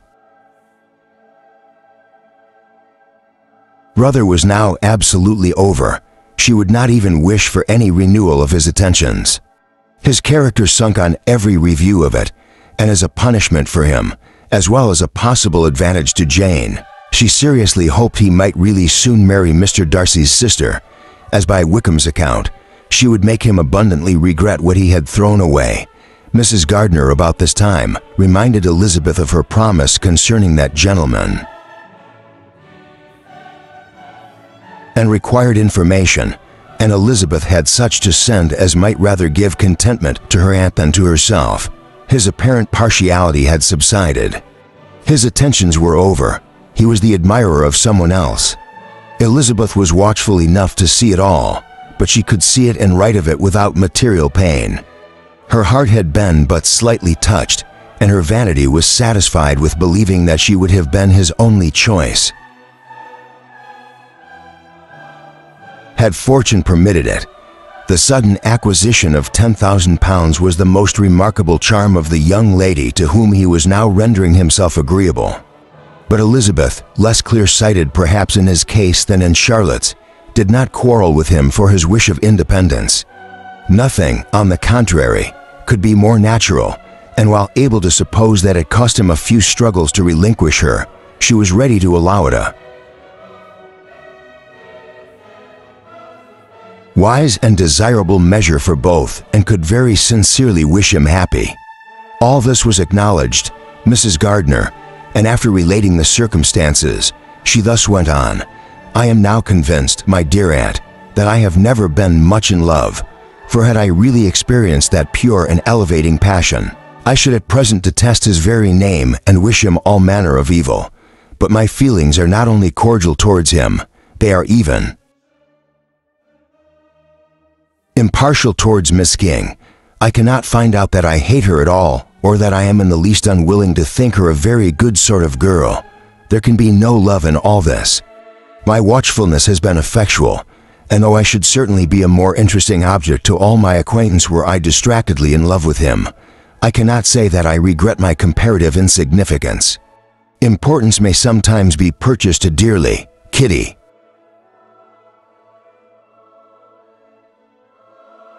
And Lydia take his defection much more to heart than I do. They are young in the ways of the world, and not yet open to the mortifying conviction that handsome young men must have something to live on as well as the plain. Chapter for music, with no greater events than these in the Longbourn family, and otherwise diversified by little beyond the walks to Meryton, sometimes dirty and sometimes cold, did January and February pass away. March was too. Take Elizabeth to Hunsford. She had not at first thought very seriously of going thither, but Charlotte, she soon found, was depending on the plan, and she gradually learned to consider it herself with greater pleasure as well as greater certainty. Absence had increased her desire of seeing Charlotte again and weakened her disgust of Mr. Collins. There was novelty in the scheme, and as with such a mother and such uncompanionable sisters, home could not be faultless. A little change was not unwelcome for its own sake. The journey would moreover give her a peep at Jane, and in short, as the time drew near, she would have been very sorry for any delay. Everything, however, went on smoothly and was finally settled according to Charlotte's first sketch. She was to accompany Sir William and his second daughter. The improvement of spending a night in London was added in time, and the plan became perfect as plan could be. The only pain was in leaving her father, who would certainly miss her, and who, when it came to the point, so little liked her going that he told her to write to him and almost promised to answer her letter. The farewell between herself and Mr. Wickham was perfectly friendly. On his side, even more, his present pursuit could not make him forget that Elizabeth had been the first to excite and to deserve his attention, the first to listen and to pity, the first to be admired. And in his manner of bidding her adieu, wishing her every enjoyment, reminding her of what she was to expect of Lady Catherine de Bourgh, and trusting their opinion of her, their opinion of everybody would always coincide. There was a solicitude, an interest which she felt must ever attach her to him with the most sincere regard, and she parted from him convinced that whether married or single, he must always be her model of the amiable and pleasing. Her fellow travelers the next day were not of a kind to make her think him less agreeable. Sir William Lucas and his daughter, Maria, a good-humored girl, but as empty-headed as himself, had nothing to say that could be worth hearing and were listened to with about as much delight as the rattle of the chaise. Elizabeth loved absurdities, but she had known Sir William's too long. He could tell her nothing new of the wonders of his presentation and knighthood, and his civilities were worn out like his information. It was a journey of only 24 miles, and they began it so early as to be in Gracechurch Street by noon. As they drove to Mr. Gardiner's door, Jane was at a drawing-room window watching their arrival. When they entered the passage, she was there to welcome them, and Elizabeth, looking earnestly in her face, was pleased to see it healthful and lovely as ever. On the stairs were a troop of little boys and girls whose eagerness for their cousin's appearance would not allow them to wait in the drawing-room, and whose shyness, as they had not seen her for a 12-month, prevented their coming lower. All was joy and kindness. The day passed most pleasantly away, the morning in bustle and shopping, and the evening at one of the theaters. Elizabeth then contrived to sit by her aunt. Their first subject was her sister, and she was more grieved than astonished to hear in reply to her minute inquiries that though Jane always struggled to support her spirits, there were periods of dejection. It was reasonable, however, to hope that they would not continue long. Mrs. Gardiner gave her the particulars also of Miss Bingley's visit in Gracechurch Street, and repeated conversations occurring at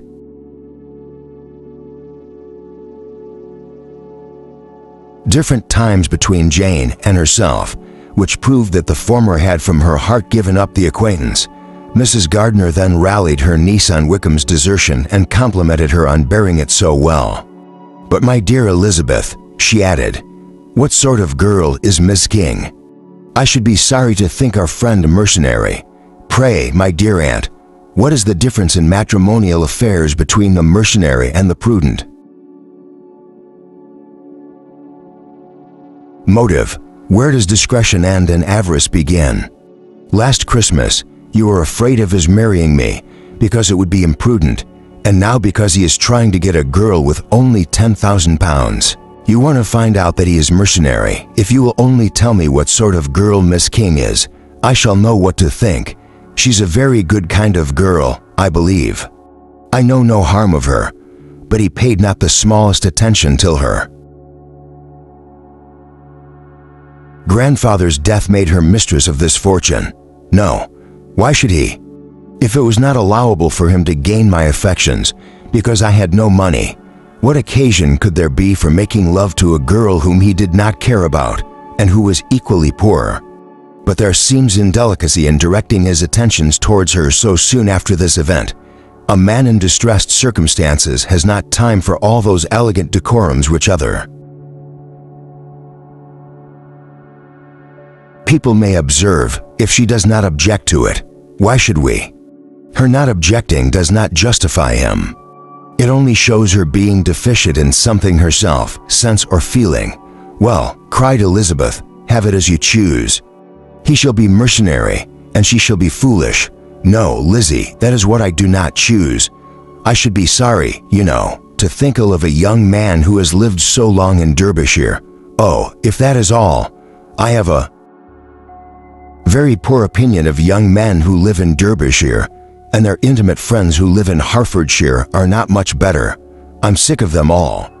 Thank heaven, I am going tomorrow where I shall find a man who has not one agreeable quality, who has neither manner nor sense to recommend him. Stupid men are the only ones worth knowing after all. Take care, Lizzie. That speech savors strongly of disappointment. Before they were separated by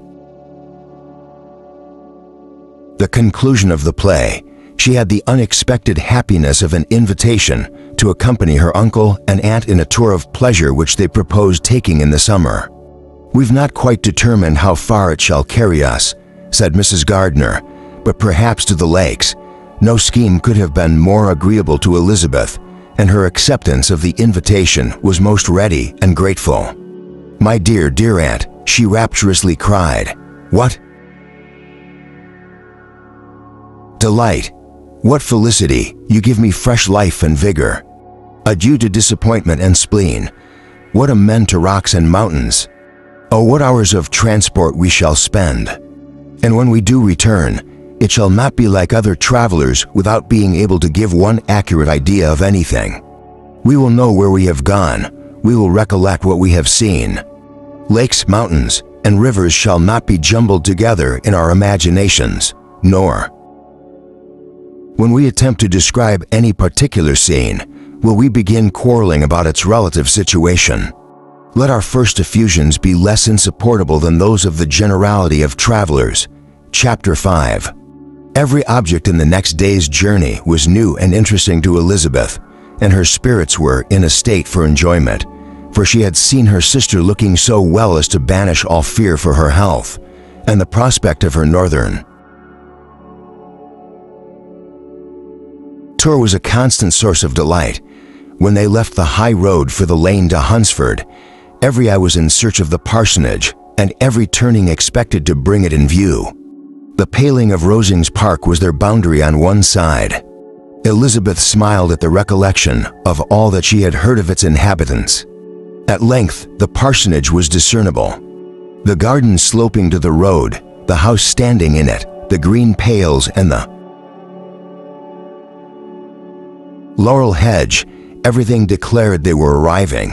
Mr. Collins and Charlotte appeared at the door, and the carriage stopped at the small gate, which led by a short gravel walk to the house amidst the nods and smiles of the whole party.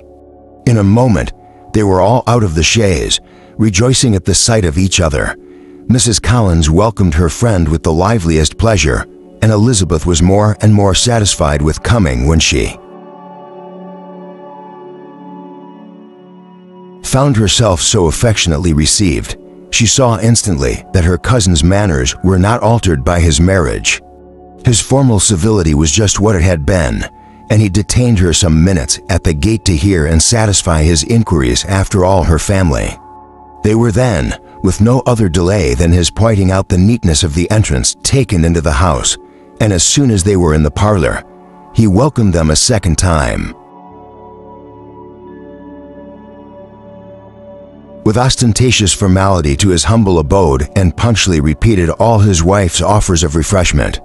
Elizabeth was prepared to see him in his glory, and she could not help fancying that in displaying the good proportion of the room, its aspect, and its furniture, he addressed himself particularly to her, as if wishing to make her feel what she had lost in refusing him. But though everything seemed neat and comfortable, she was not able to gratify him by any sigh of repentance, and rather looked with wonder at her friend that she could have so cheerful an air with such a companion. When Mr. Collins said anything of which his wife might reasonably be ashamed, which certainly was not unseldom, she involuntarily turned her eye on Charlotte. Once or twice she could discern a faint blush, but in general Charlotte wisely did not hear. After sitting long enough to admire every article of furniture in the room, from the sideboard to the fender, to give an account of their journey and of all that had happened in London, Mr. Collins invited them to take a stroll in the garden, which was large and well laid out, and to the cultivation of which he attended himself. To work in his garden was one of his most respectable pleasures, and Elizabeth admired the command of countenance with which Charlotte talked of the healthfulness of the exercise, and owned she encouraged it as much as possible. Here, leading the way through every walk and crosswalk, and scarcely allowing them an interval to utter the praises he asked for, every view was pointed out with a minuteness which left beauty entirely behind. He could number the fields in every direction, and could tell how many trees there were in the most distant clump. But of all the views which his garden, or which the county, or the kingdom could boast, none were to be compared with the prospect of Rosings, afforded by an opening in the trees that bordered the park nearly opposite the front of his house. It was a handsome, modern building, well situated on rising ground. From his garden, Mr. Collins would have led them round his two meadows, but the ladies, not having choose to encounter the remains of a white frost, turned back, and while Sir William accompanied him, Charlotte took her sister and friend over the house, extremely well pleased probably to have the opportunity of showing it without her husband's help. It was rather small, but well built and convenient, and everything was fitted up and arranged with a neatness and consistency of which Elizabeth gave Charlotte all the credit. When Mr. Collins could be forgotten, there was really a great air of comfort throughout, and by Charlotte's evident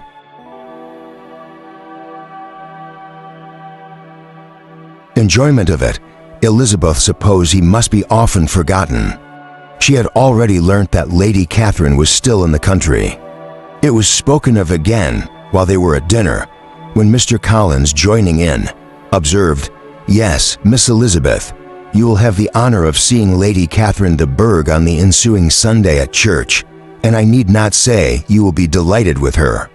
She is all affability and condescension, and I doubt not but you will be honored with some portion of her notice when service is over.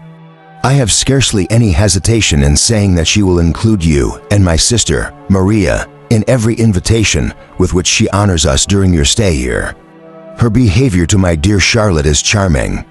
We dine at Rosings twice every week and are never allowed to walk home.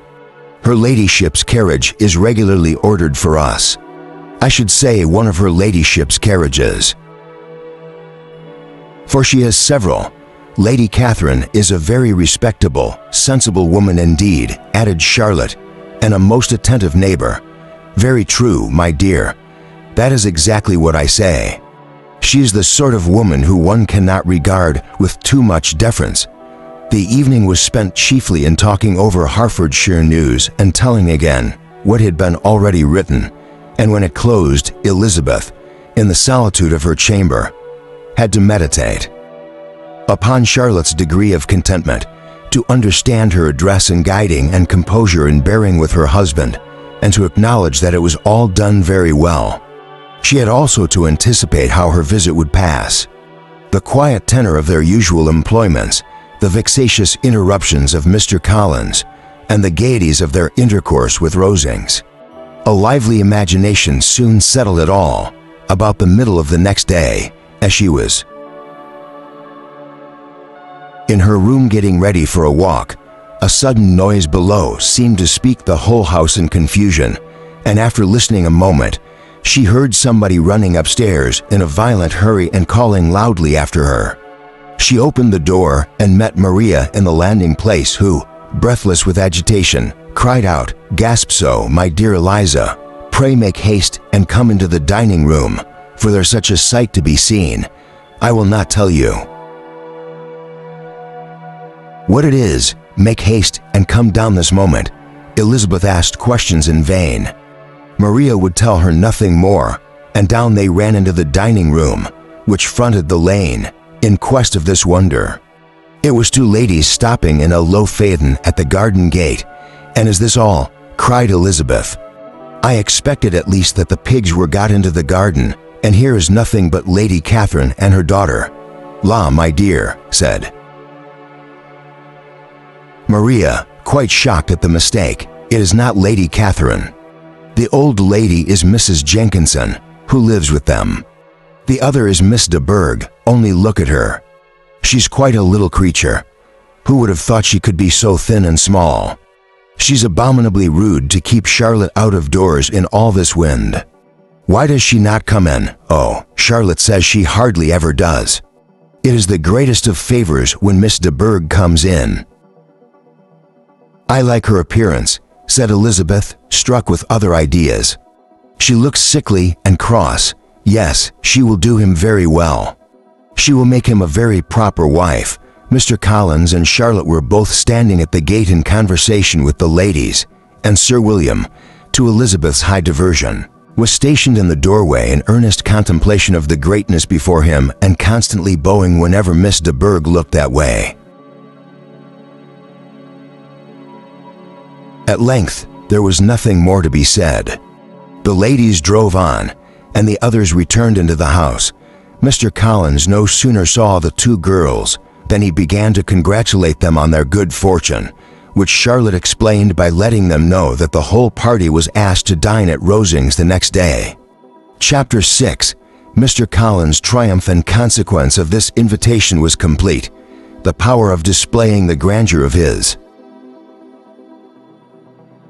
patroness to his wondering visitors, and of letting them see her civility towards himself and his wife, was exactly what he had wished for.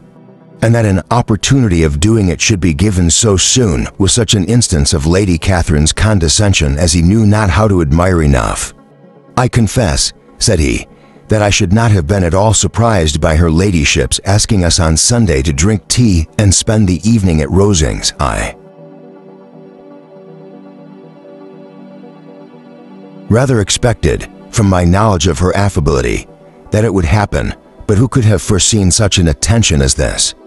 Who could have imagined that we should receive an invitation to dine there, an invitation, moreover, including the whole party, so immediately after your arrival?" "I am the less surprised at what has happened," replied Sir William, "from the knowledge of what the manners of the great really are, which my situation in life has allowed me to acquire. About the court, such instances of elegant breeding are not uncommon. Scarcely anything was talked of the whole day or next morning but their visit to Rosings. Mr. Collins was carefully instructing them in what they were to expect, that the sight of such rooms, so many servants, and so splendid a dinner might not wholly overpower them. When the ladies were separating for the toilette, he said to Elizabeth, "Do not make yourself uneasy, my dear cousin, about your apparel. Lady Catherine is far from requiring that elegance of dress in us which becomes herself and daughter. I would advise you merely to put on whatever of your clothes is superior to the rest. There's no occasion for anything more. Lady Catherine will not think the worse of you for being simply dressed. She likes to have the distinction of rank preserved." While they were dressing, he came 2 or 3 times to their different doors to recommend their being quick, as Lady Catherine very much objected to being kept waiting for her dinner. Such formidable accounts of her ladyship and her manner of living quite frightened Maria Lucas, who had been little used to company, and she looked forward to her introduction at Rosings with as much apprehension as her father had done to his presentation at St. James's, as the weather was fine. They had a pleasant walk of about half a mile across the park. Every park has its beauty and its prospects, and Elizabeth saw much to be pleased with, though she could not be in such raptures as Mr. Collins expected the scene to inspire, and was but slightly affected by his enumeration of the windows in front of the house, and his relation of what the glazing altogether had originally cost Sir Louis de Bourgh when they ascended the steps to the hall. Maria's alarm was every moment increasing. Even Sir William did not look perfectly calm. Elizabeth's courage did not fail her. She had heard nothing of Lady Catherine that spoke her awful from any extraordinary talents or miraculous virtue, and the mere stateliness of money and rank she thought she could witness without trepidation. From the entrance hall, of which Mr. Collins pointed out, with a rapturous air, the fine proportion and finished ornaments, they followed the servants through an antechamber to the room where Lady Catherine, her daughter, and Mrs. Jenkinson were sitting.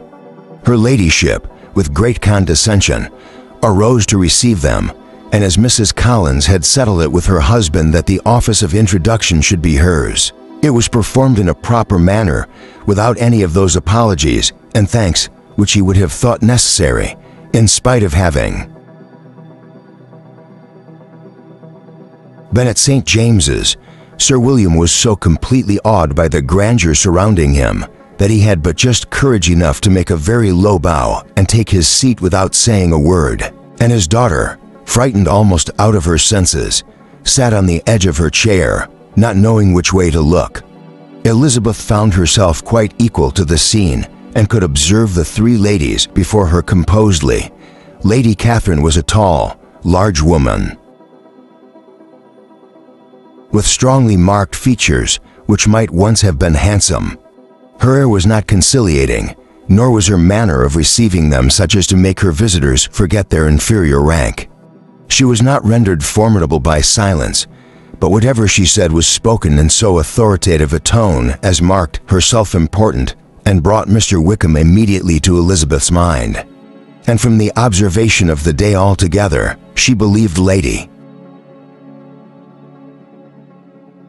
Catherine to be exactly what he had represented, when, after examining the mother, in whose countenance and deportment she soon found some resemblance of Mr. Darcy, she turned her eyes on the daughter. She could almost have joined in Maria's astonishment at her being so thin and so small. There was neither in figure nor face any likeness between the ladies. Miss de Bourgh was pale and sickly. Her features, though not plain, were insignificant, and she spoke very little, except in a low voice to Mrs. Jenkinson, in whose appearance there was nothing remarkable, and who was entirely engaged in listening to what she said and placing a screen in the proper direction before her eyes. After sitting a few minutes, they were all sent to one of the windows to admire the view, Mr. Collins attending them to point out its beauties, and Lady Catherine kindly informing them that it was much better, worth looking at in the summer.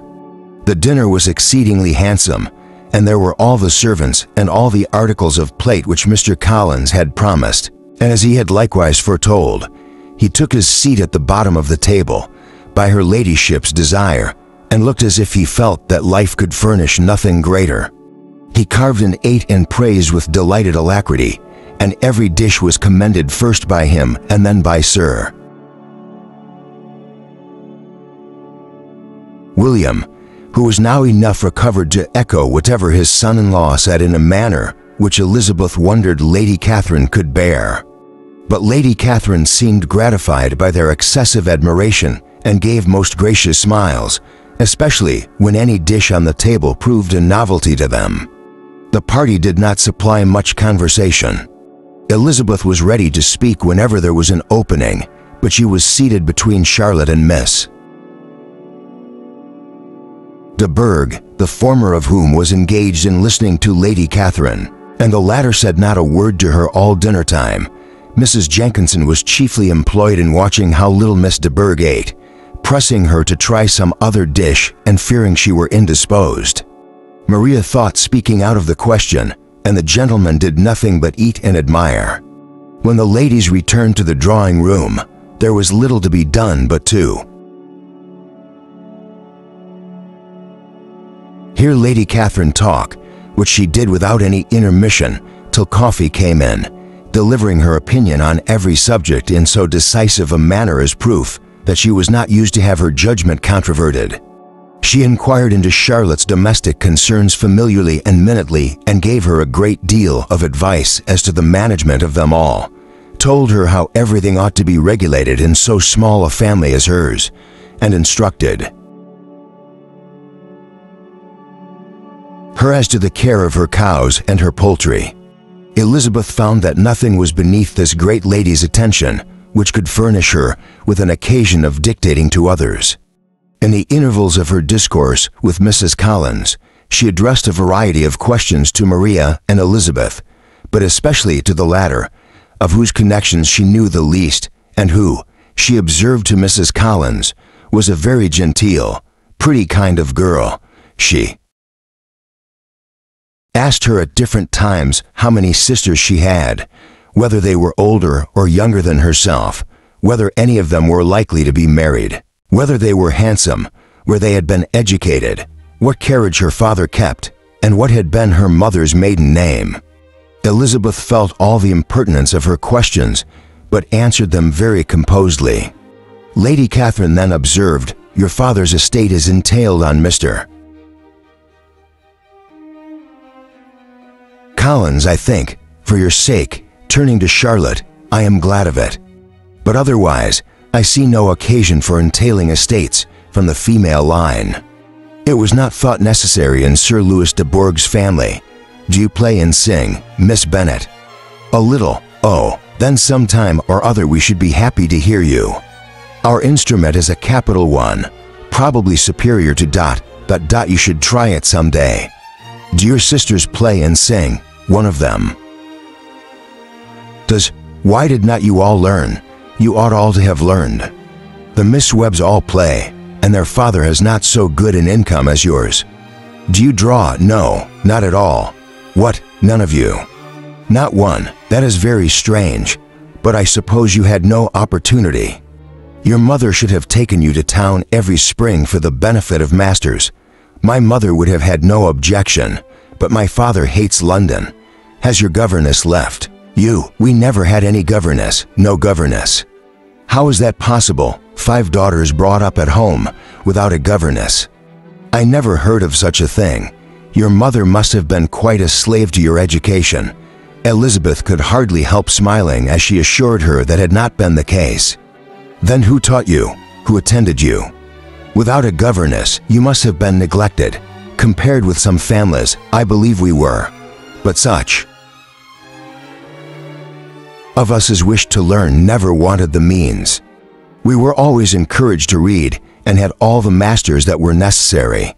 Those who chose to be idle certainly might, no doubt, but that is what a governess will prevent, and if I had known your mother, I should have advised her most strenuously to engage one.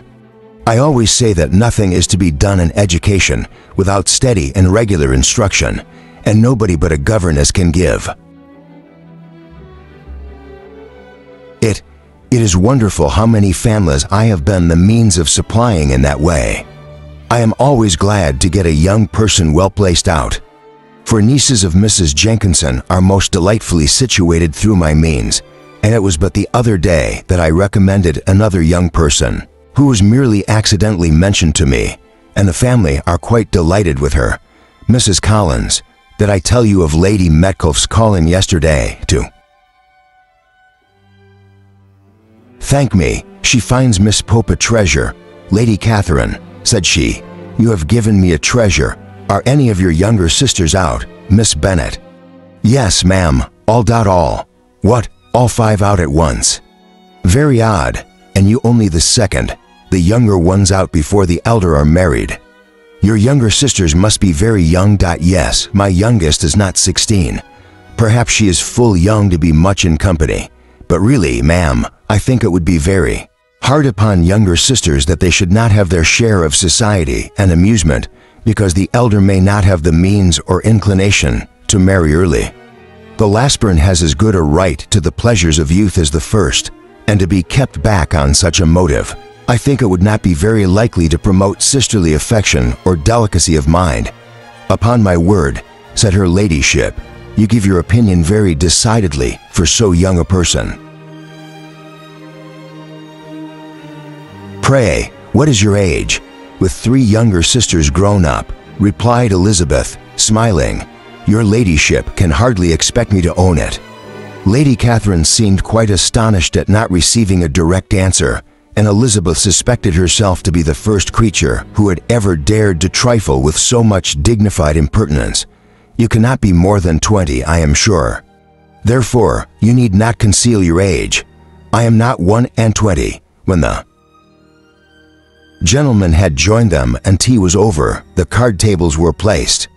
Lady Catherine, Sir William, and Mr. and Mrs. Collins sat down to quadrille, and as Mr. Berg chose to play at casino, the 2 girls had the honor of assisting Mrs. Jenkinson to make up her party. Their table was superlatively stupid. Scarcely a syllable was uttered that did not relate to the game, except when Mrs. Jenkinson expressed her fears of Mr. Berg's being too hot or too cold, or having too much or too little light. A great deal more passed at the other table. Lady Catherine was generally speaking, stating the mistakes of the 3 others or relating some anecdote of herself, and Mr. Collins was employed in agreeing to everything her ladyship said, thanking her for every fish he won and apologizing if he thought he won too many. Sir William did not say much. He was storing his memory with anecdotes and noble names. When Lady Catherine and her daughter had played as long as they chose, the tables were broke up. The carriage was offered to Mrs. Collins, gratefully accepted and immediately ordered. The party then gathered round the fire to hear Lady Catherine determine what weather they were to have on the morrow. From these instructions, they were summoned by the arrival of the coach, and with many speeches of thankfulness on Mr. Collins' side and as many bows on Sir William's, they departed. As soon as they had driven from the door, Elizabeth was called on by her cousin to give her opinion of all that she had seen at Rosings, which, for Charlotte's sake, she made more favorable than it really was. But her commendation, though costing her some trouble, could by no means satisfy Mr. Collins, and he was very soon obliged to take her ladyship's praise into his own hands. Chapter 7. Sir William stayed only a week at Hunsford, but his visit was long enough to convince him of his daughter's being most comfortably settled and of her possessing such a husband and such a neighbor as were not often met with. While Sir William was with them, Mr. Collins devoted his mornings to driving him out in his gig and showing him the country. But when he went away, the whole family returned to their usual employments, and Elizabeth was thankful to find that they did not see more of her cousin by the alteration, for the chief of the time between breakfast and dinner was now passed by him either at work in the garden or in reading and writing and looking out of the window in his own book room, which fronted the road. The room in which the ladies sat was backwards. Elizabeth at first had rather wondered that Charlotte should not prefer the dining parlor for common use. It was a better-sized room and had a pleasanter aspect, but she soon saw that her friend had an excellent reason for what she did, for Mr. Collins would undoubtedly have been much less in his own apartment had they sat in one equally lively, and she gave Charlotte credit for the arrangement. From the drawing-room, they could distinguish nothing in the lane, and were indebted to Mr. Collins for the knowledge of what carriages went along and how often.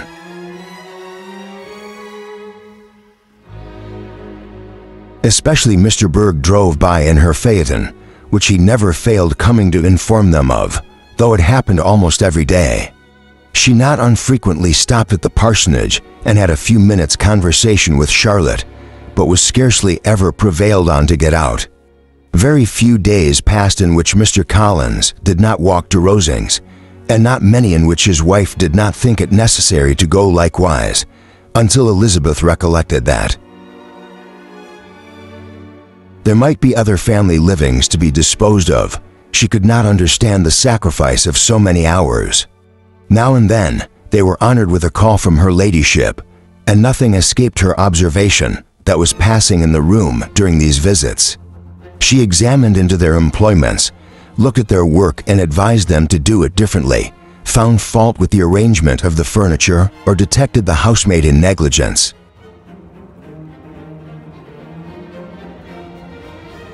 And if she accepted any refreshment, seemed to do it only for the sake of finding out that Mrs. Collins' joints of meat were too large for her family. Elizabeth soon perceived that though this great lady was not in the commission of the peace for the county, she was a most active magistrate in her own parish, the minutest concerns of which were carried to her by Mr. Collins, and whenever any of the cottagers were disposed to be quarrelsome,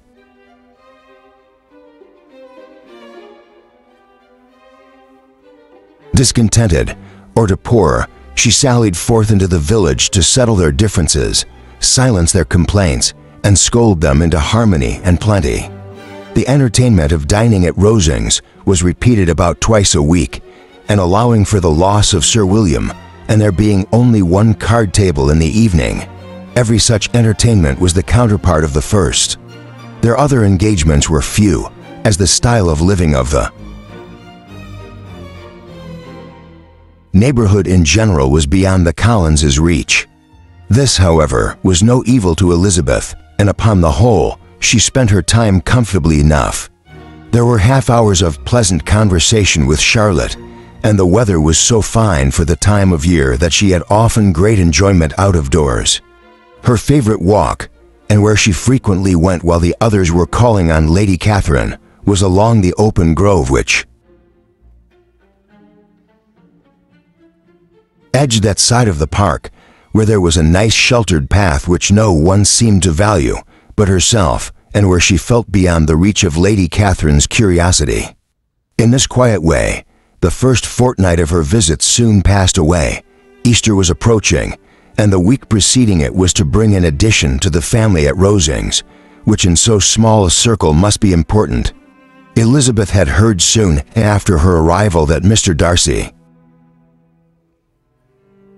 was expected there in the course of a few weeks, and though there were not many of her acquaintance whom she did not prefer, his coming would furnish one comparatively new to look at in their Rosings parties, and she might be amused in seeing how hopeless Miss Bingley's designs on him were by his behavior to his cousin, for whom he was evidently destined by Lady Catherine, who talked of his coming with the greatest satisfaction, spoke of him in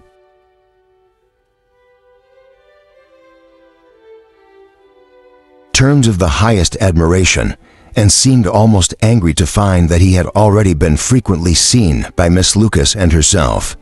His arrival was soon known at the parsonage, for Mr. Collins was walking the whole morning within view of the lodges opening into Hunsford Lane in order to have the earliest assurance of it, and after making his bow as the carriage turned into the park, hurried home with a great intelligence on the following morning. He hastened to Rosings to pay his respects. There were two nephews of Lady Catherine to require them, for Mr. Darcy had brought with him a Colonel Fitzwilliam, the younger son of his uncle, the Earl, and to the great surprise of all the party, when Mr. Collins returned, the gentlemen accompanied him. Charlotte had seen them from her husband's room crossing the road, and immediately running into the other, told the girls what an honor they might expect, adding, "I may thank you, Eliza, for this piece of civility. Mr. Darcy would never have come so soon to wait upon me." Elizabeth had scarcely time to disclaim all right to the compliment before their approach was announced by the doorbell, and shortly afterwards, the three gentlemen entered the room.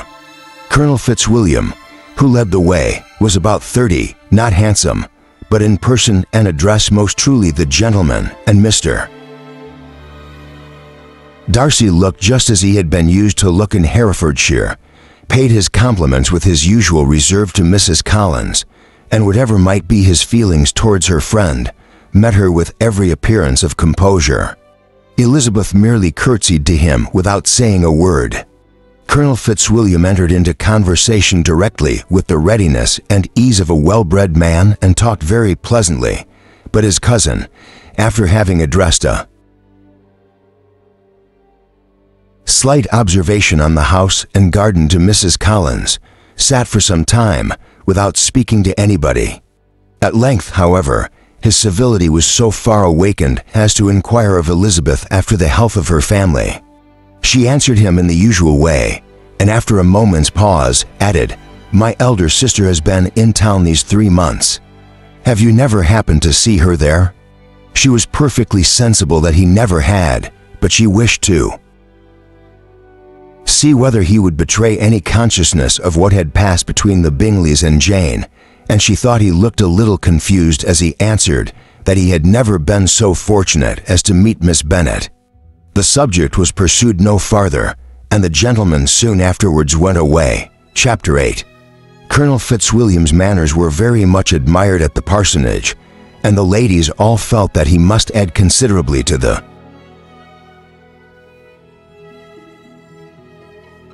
pleasure of their engagements at Rosings. It was some days, however, before they received any invitation thither, for while there were visitors in the house, they could not be necessary, and it was not till Easter Day, almost a week after the gentlemen's arrival, that they were honored by such an attention, and then they were merely asked on leaving church to come there in the evening. For the last week, they had seen very little of either lady. Catherine or her daughter. Colonel Fitzwilliam had called at the parsonage more than once during the time, but Mr. Darcy they had only seen at church. The invitation was accepted, of course, and at a proper hour they joined the party in Lady Catherine's drawing room. Her ladyship received them civilly, but it was plain that their company was by no means so acceptable as when she could get nobody else, and she was in fact almost engrossed by her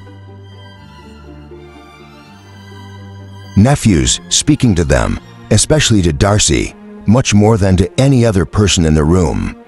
Colonel Fitzwilliam seemed really glad to see them. Anything was a welcome relief to him at Rosings, and Mrs. Collins's pretty friend had moreover caught his fancy very much. He now seated himself by her and talked so agreeably of Kent and Herefordshire, of traveling and staying at home, of new books and music, that Elizabeth had never been half so well entertained in that room before, and they conversed with so much spirit and flow as to draw the attention of Lady Catherine herself, as well as of Mr. Darcy. His eyes had been soon and repeatedly turned towards them with a look of curiosity, and that her ladyship after a while shared the feeling was more openly acknowledged, for she did not scruple to call out, "What is that you are saying, Fitzwilliam? What is it you're talking of? What are you telling Miss Bennet? Let me hear what it is." "We are speaking of music, ma'am," said he when no longer able to avoid a reply. "Of music? Then pray speak aloud. It is of all subjects my delight. I must have my share in the conversation if you are speaking of music. There are few people in England, I suppose, who have more true enjoyment of music than myself or a better natural taste. If I had ever learned, I should have been a great proficient, and so would Anne if her health had allowed her to apply. I am confident that she would have performed delightfully. How does Georgiana get on, Darcy?" Mr. Darcy spoke with affectionate praise of his sister's proficiency. "I'm very glad to hear such a good account of her," said Lady Catherine. "And pray tell her from me that she cannot expect to excel if she does not practice a great deal. I assure you, madam," he replied, "that she does not need such advice. She practices very constantly, so much the better. It cannot be done too much, and when I next write to her, I shall charge her not to neglect it on any account. I often tell young ladies that no excellence in music is to be acquired without constant practice. I have told Miss Bennet several times that she will never play really well unless she practices more, and though Mrs. Collins has no instrument, she is very welcome, as I have often told her, to come to Rosings every day and play on the pianoforte in Mrs. Jenkinson's room. She would be in nobody's way, you know, in that part of the house. When coffee was over, Colonel Fitzwilliam reminded Elizabeth of having promised to play to him, and she sat down directly to the instrument. He drew a chair near her. Lady Catherine listened to half a song, and then talked as before to her other nephew Tilda. Latter walked away from her and, moving with his usual deliberation towards the pianoforte, stationed himself so as to command a full view of the fair performer's countenance.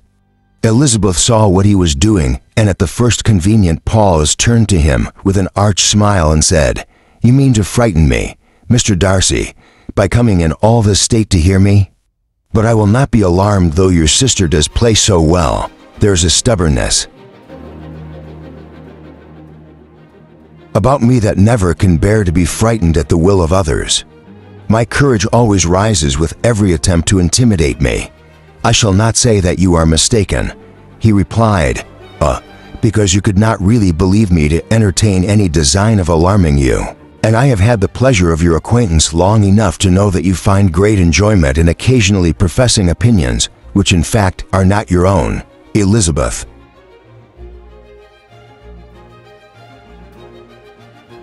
laughed heartily at this picture of herself and said to Colonel Fitzwilliam, "Your cousin will give you a very pretty notion of me and teach you not to believe a word I say. I am particularly unlucky in meeting with a person so well able to expose my real character in a part of the world where I had hoped to pass myself off with some degree of credit. Indeed, Mr. Darcy, it is very ungenerous in you to mention all that you knew to my disadvantage. In Herefordshire, and give me leave to say very impolitic too, for it is provoking me to retaliate, and such things may come out as will shock your relations to hear. I am not afraid of you," said he smilingly. "Pray, let me hear what you have to accuse him of," cried Colonel Fitzwilliam. "I should like to know how he behaves among strangers. You shall hear then, but prepare yourself for something very dreadful, the first time of my ever seeing him in Herefordshire, you must know, was at a ball, and at this ball, what do you think he did? He danced only for dances. I am sorry to pain you, but so it was. He danced only for dances, though gentlemen were scarce, and to my certain knowledge, more than one young lady was sitting down in want of a partner. Mr. Darcy, you cannot deny the fact. I had not at that time the honor of knowing any lady in the assembly beyond my own party." "True, and nobody can ever be introduced in a ballroom. Well, Colonel Fitzwilliam, what do I play next?" "My fingers await your orders, perhaps," said Darcy. "I should have judged better had I sought an introduction, but I am ill qualified to recommend myself to strangers. Shall we ask your cousin the reason of this?" said Elizabeth, still addressing Colonel Fitzwilliam. "Shall we ask him why a man of sense and education, and who has lived in the world, is ill qualified to recommend himself to strangers?" "I can answer your question," said Fitzwilliam, without applying to him. "It is because he will not give himself the trouble. I certainly have not the talent which some people possess," said Darcy, "of conversing easily with those I have never seen before. I cannot catch their tone of conversation or appear interested in their concerns as I often see done. My fingers," said Elizabeth, "do not move over this instrument in the masterly manner which I see so many women's do. They have not the same force or rapidity, and do not produce the same expression. But then, I have always supposed it to be my own fault, because I would not take the trouble of practicing. It is not that I do not believe my fingers as capable as any other woman's of superior execution." Darcy smiled and said, "You are perfectly right. You have employed your time much better. No one admitted to the privilege of hearing you can think anything wanting. We neither of us perform to strangers, Here they were interrupted by Lady Catherine, who called out to know what they were talking of. Elizabeth immediately began playing again. Lady Catherine approached, and after listening for a few minutes said to Darcy, Miss Bennet would not play at all amiss if she practiced more and could have the advantage of a London master. She has a very good notion of fingering, though her taste is not equal to Anne's, and would have been a delightful performer had her health allowed her to learn. Elizabeth looked at Darcy to see how cordially he assented to his cousin's praise, but neither at that moment nor at any other could she discern any symptom of love. And from the whole of his behavior to Miss de Bourgh, she derived this comfort from Miss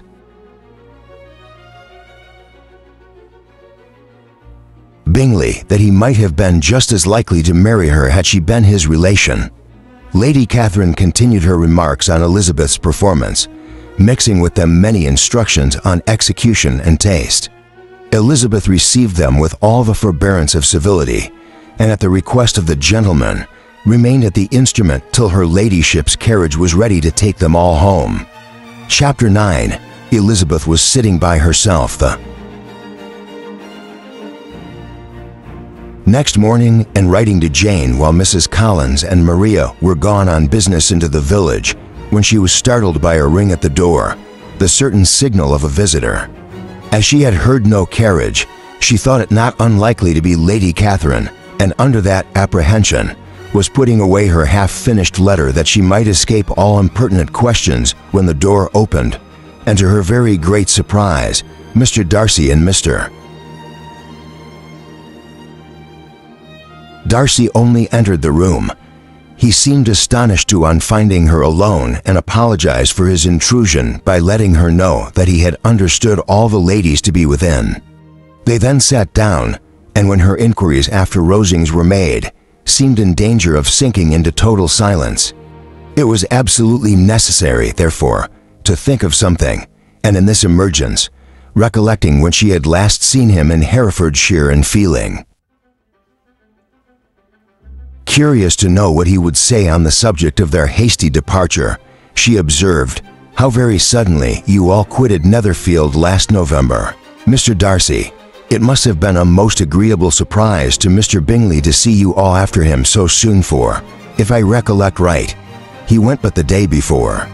He and his sisters were well, I hope, when you left London." "Perfectly so, I thank you," as she found that she was to receive no other answer, and after a short pause added, "I think I have understood that Mr. Bingley has not much idea of ever returning to Netherfield again. I have never heard him say so, but it is probable that he may spend very little of his time there in future. He has many friends, and he is at a time of life when friends and engagements are continually increasing. If he means to be but little at Netherfield, it would be better for the neighborhood that he should give up the place entirely, for then we might possibly get a settled family there. But perhaps Mr. Bingley did not take the house so much for the convenience of the neighborhood as for his own, and we must expect him to keep or quit it on the same principle. I should not be surprised," said Darcy, "if he were to give it up as soon as any eligible purchase offers." Elizabeth made no answer. She was afraid of talking longer of his friend,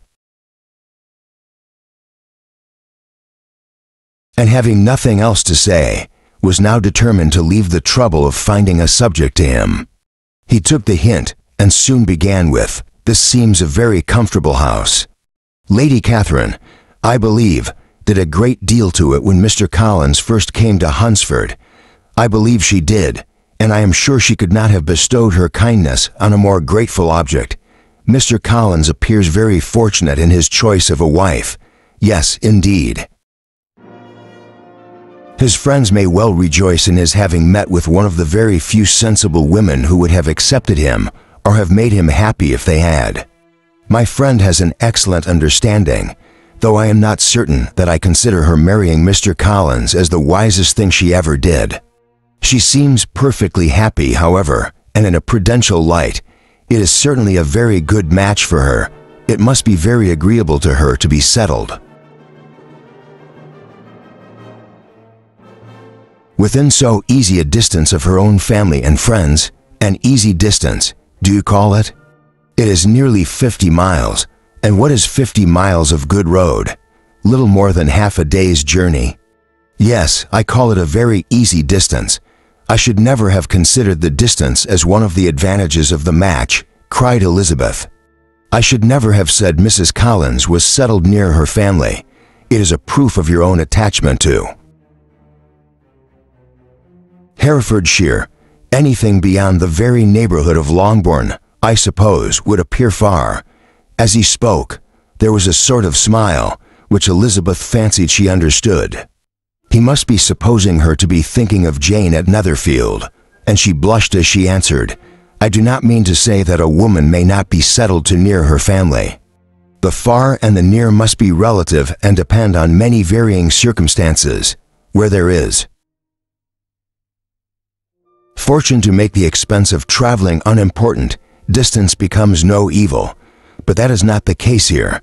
Mr. and Mrs. Collins have a comfortable income, but not such a one as will allow of frequent journeys, and I am persuaded my friend would not call herself near her family under less than half the present distance.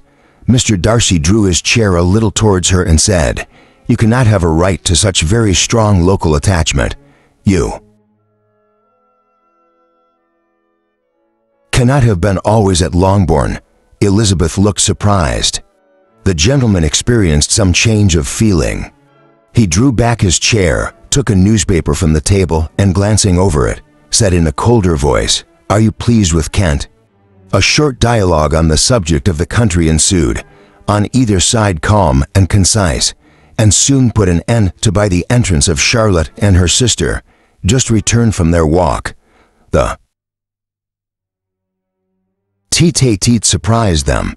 Mr. Darcy related the mistake, which had occasioned his intruding on Miss Bennet, and after sitting a few minutes longer without saying much to anybody, went away. What can be the meaning of this? Said Charlotte, as soon as he was gone. My dear Eliza, he must be in love with you, or he would never have called on us in this familiar way. But when Elizabeth told of his silence, it did not seem very likely even to Charlotte's wishes to be the case, and after various conjectures, they could at last only suppose his visit to proceed from the difficulty of finding anything to do, which was the more probable from the time of year. All field sports were over. Within doors, there was Lady Catherine, books, and a billiard table, but gentlemen cannot be always within doors. And in the nearness of the parsonage, or the pleasantness of the walk to it, or of the people who lived in it, the two cousins found a temptation from this period of walking thither almost every day. They called at various times of the morning, sometimes separately, sometimes together, and now and then accompanied by their aunt. It was plain to them all that Colonel Fitzwilliam came because he had pleasure in their society, a persuasion which, of course, recommended him still more, and Elizabeth was reminded by her own satisfaction in being with him, as well as by his evident admiration of her former favorite, George Wickham. And though in comparing them she saw there was less captivating softness in Colonel Fitzwilliam's manners, she believed he might have the best informed mind.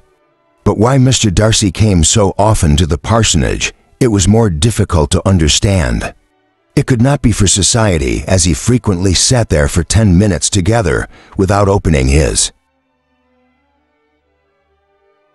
lips, and when he did speak, it seemed the effect of necessity rather than of choice, a sacrifice to propriety, not a pleasure to himself.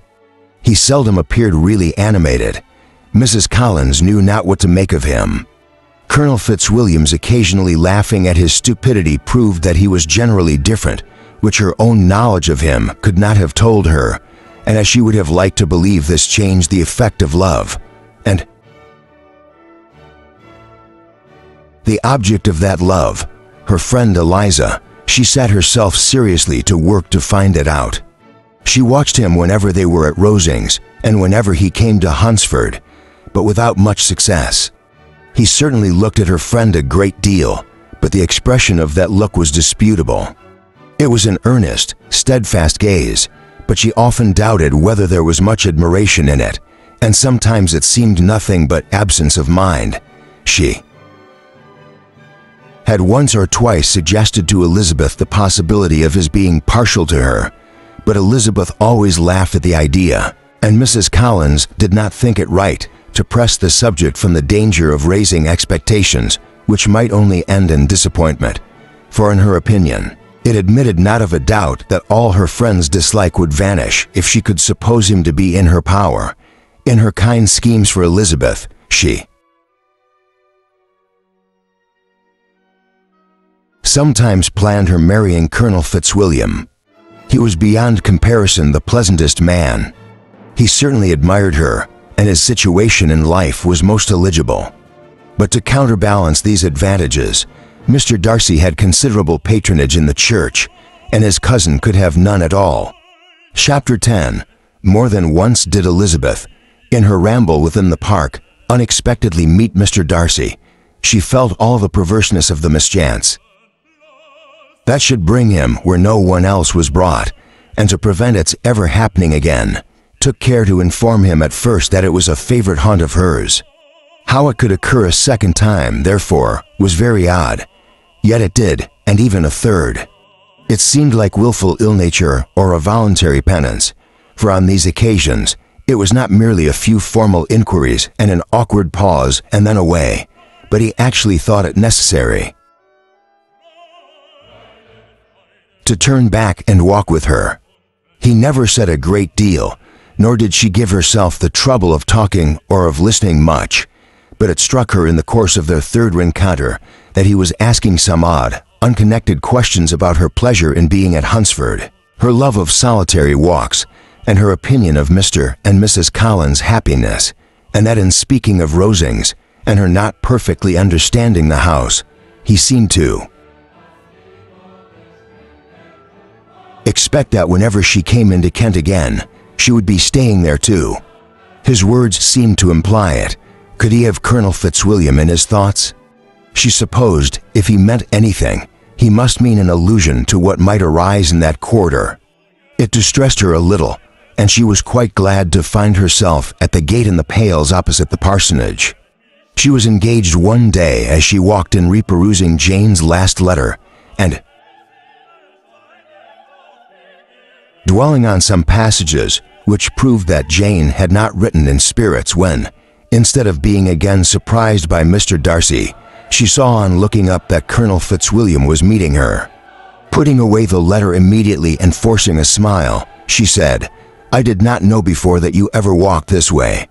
I have been making the tour of the park," he replied, "as I generally do every year, and intended to close it with a call at the parsonage. Are you going much farther?" "No, I should have turned in a moment," and accordingly, she did turn, and they walked towards the parsonage together. "Do you certainly leave Kent on Saturday?" said she.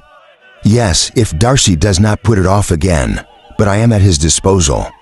He arranges the business just as he pleases, and if not able to please himself in the arrangement, he has at least great pleasure in the power of choice. I do not know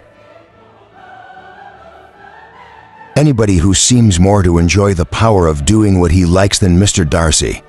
He likes to have his own way very well," replied Colonel Fitzwilliam, "but so we all do. It is only that he has better means of having it than many others, because he is rich and many others are poor. I speak feelingly. A younger son, you know, must be inured to self-denial and dependence. In my opinion, the younger son of an earl can know very little of either. Now seriously, what have you ever known of self-denial and dependence? When have you been prevented by want of money from going wherever you chose or procuring anything you had a fancy for? These are home questions, and perhaps I cannot say that I have experienced many hardships of that nature. But in matters of greater weight, I may suffer from the want of money. Younger sons cannot marry where they like, unless where they like women of fortune, which I think they very often do. Our habits of expense make us too dependent, and there are not many in my rank of life who can afford to marry without some attention to money. Is this, thought Elizabeth, meant for me? And she colored at the idea, but recovering herself, said in a lively tone, "And pray, what is the usual price of an earl's younger son? Unless the elder brother is very sickly, I suppose you would not ask." "Above £50,000? He answered her in the same style, and the subject dropped. To interrupt the silence, which might make him fancy her affected with what had passed, she soon afterwards said, "I imagine your cousin brought you down with him chiefly for the sake of having somebody at his disposal. I wonder he does not marry to secure a lasting convenience of that kind. But perhaps his sister does as well for the present, and as she is under his sole care, he may do what he likes with her." "No," said Colonel Fitzwilliam, "that is an advantage which he must divide with me. I am joined with him in the guardianship of Miss Darcy." "Are you indeed? And pray, what sort of guardians do you make? Does your charge give you much trouble?"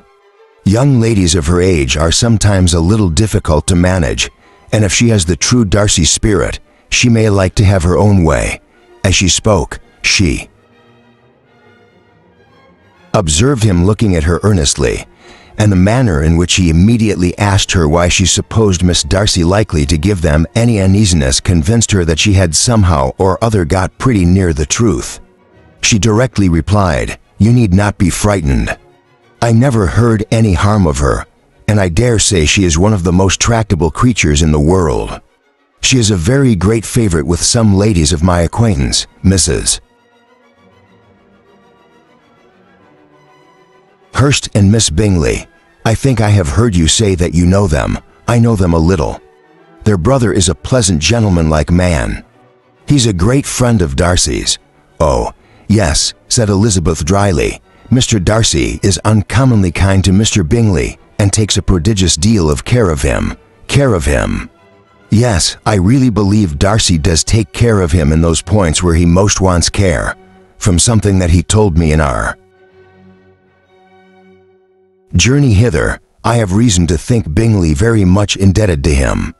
But I ought to beg his pardon, for I have no right to suppose that Bingley was the person meant. It was all conjecture." "What is it you mean?" "It is a circumstance which Darcy, of course, would not wish to be generally known, because if it were to get round to the lady's family, it would be an unpleasant thing. You may depend upon my not mentioning it, and remember that I have not much reason for supposing it to be Bingley.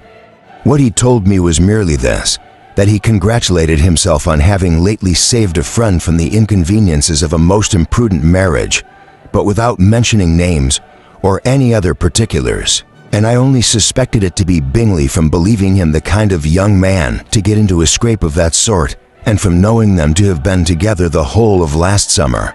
"Did Mr. Darcy give you his reasons for this interference?" "I understood that there were some very strong objections against the lady, and what arts did he use to separate them?" "He did not talk to me of his own arts," said Fitzwilliam, smiling. "He only told me what I have now told you." Elizabeth made no answer and walked on, her heart swelling with indignation. After watching her a little, Fitzwilliam asked her why she was so thoughtful. "I am thinking of what you have been telling me," said she. "Your cousin's conduct does not suit my feelings. Why was he to be the judge? You are rather disposed to call his interference officious. I do not see what right Mr. Darcy has to decide on the propriety of his friend's inclination, or why, upon his own judgment alone, he was to determine and direct in what manner that friend was to be happy." But she continued, recollecting herself as we know none of the particulars, it is not fair to condemn him. It is not to be supposed that there was much affection in the case. "That is not an unnatural surmise," said Fitzwilliam, "but it is lessening the honor of my cousin's triumph very sadly." This was spoken jestingly, but it appeared to her so just a picture of Mr. Darcy that she would not trust herself with an answer, and therefore, abruptly changing the conversation, talked on in different matters till they reached the parsonage. There, shut into her own room as soon as their visitor left them, she could think without interruption of all that she had heard.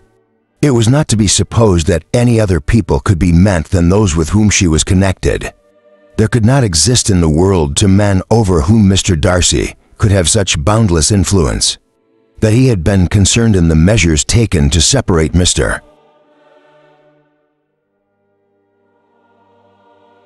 Bingley and Jane, she had never doubted, but she had always attributed to Miss Bingley the principal design and arrangement of them. If his own vanity, however, did not mislead him, he was the cause. His pride and caprice were the cause of all that Jane had suffered and still continued to suffer. He had ruined for a while every hope of happiness for the most affectionate, generous heart in the world, and no one could say how lasting an evil he might have inflicted.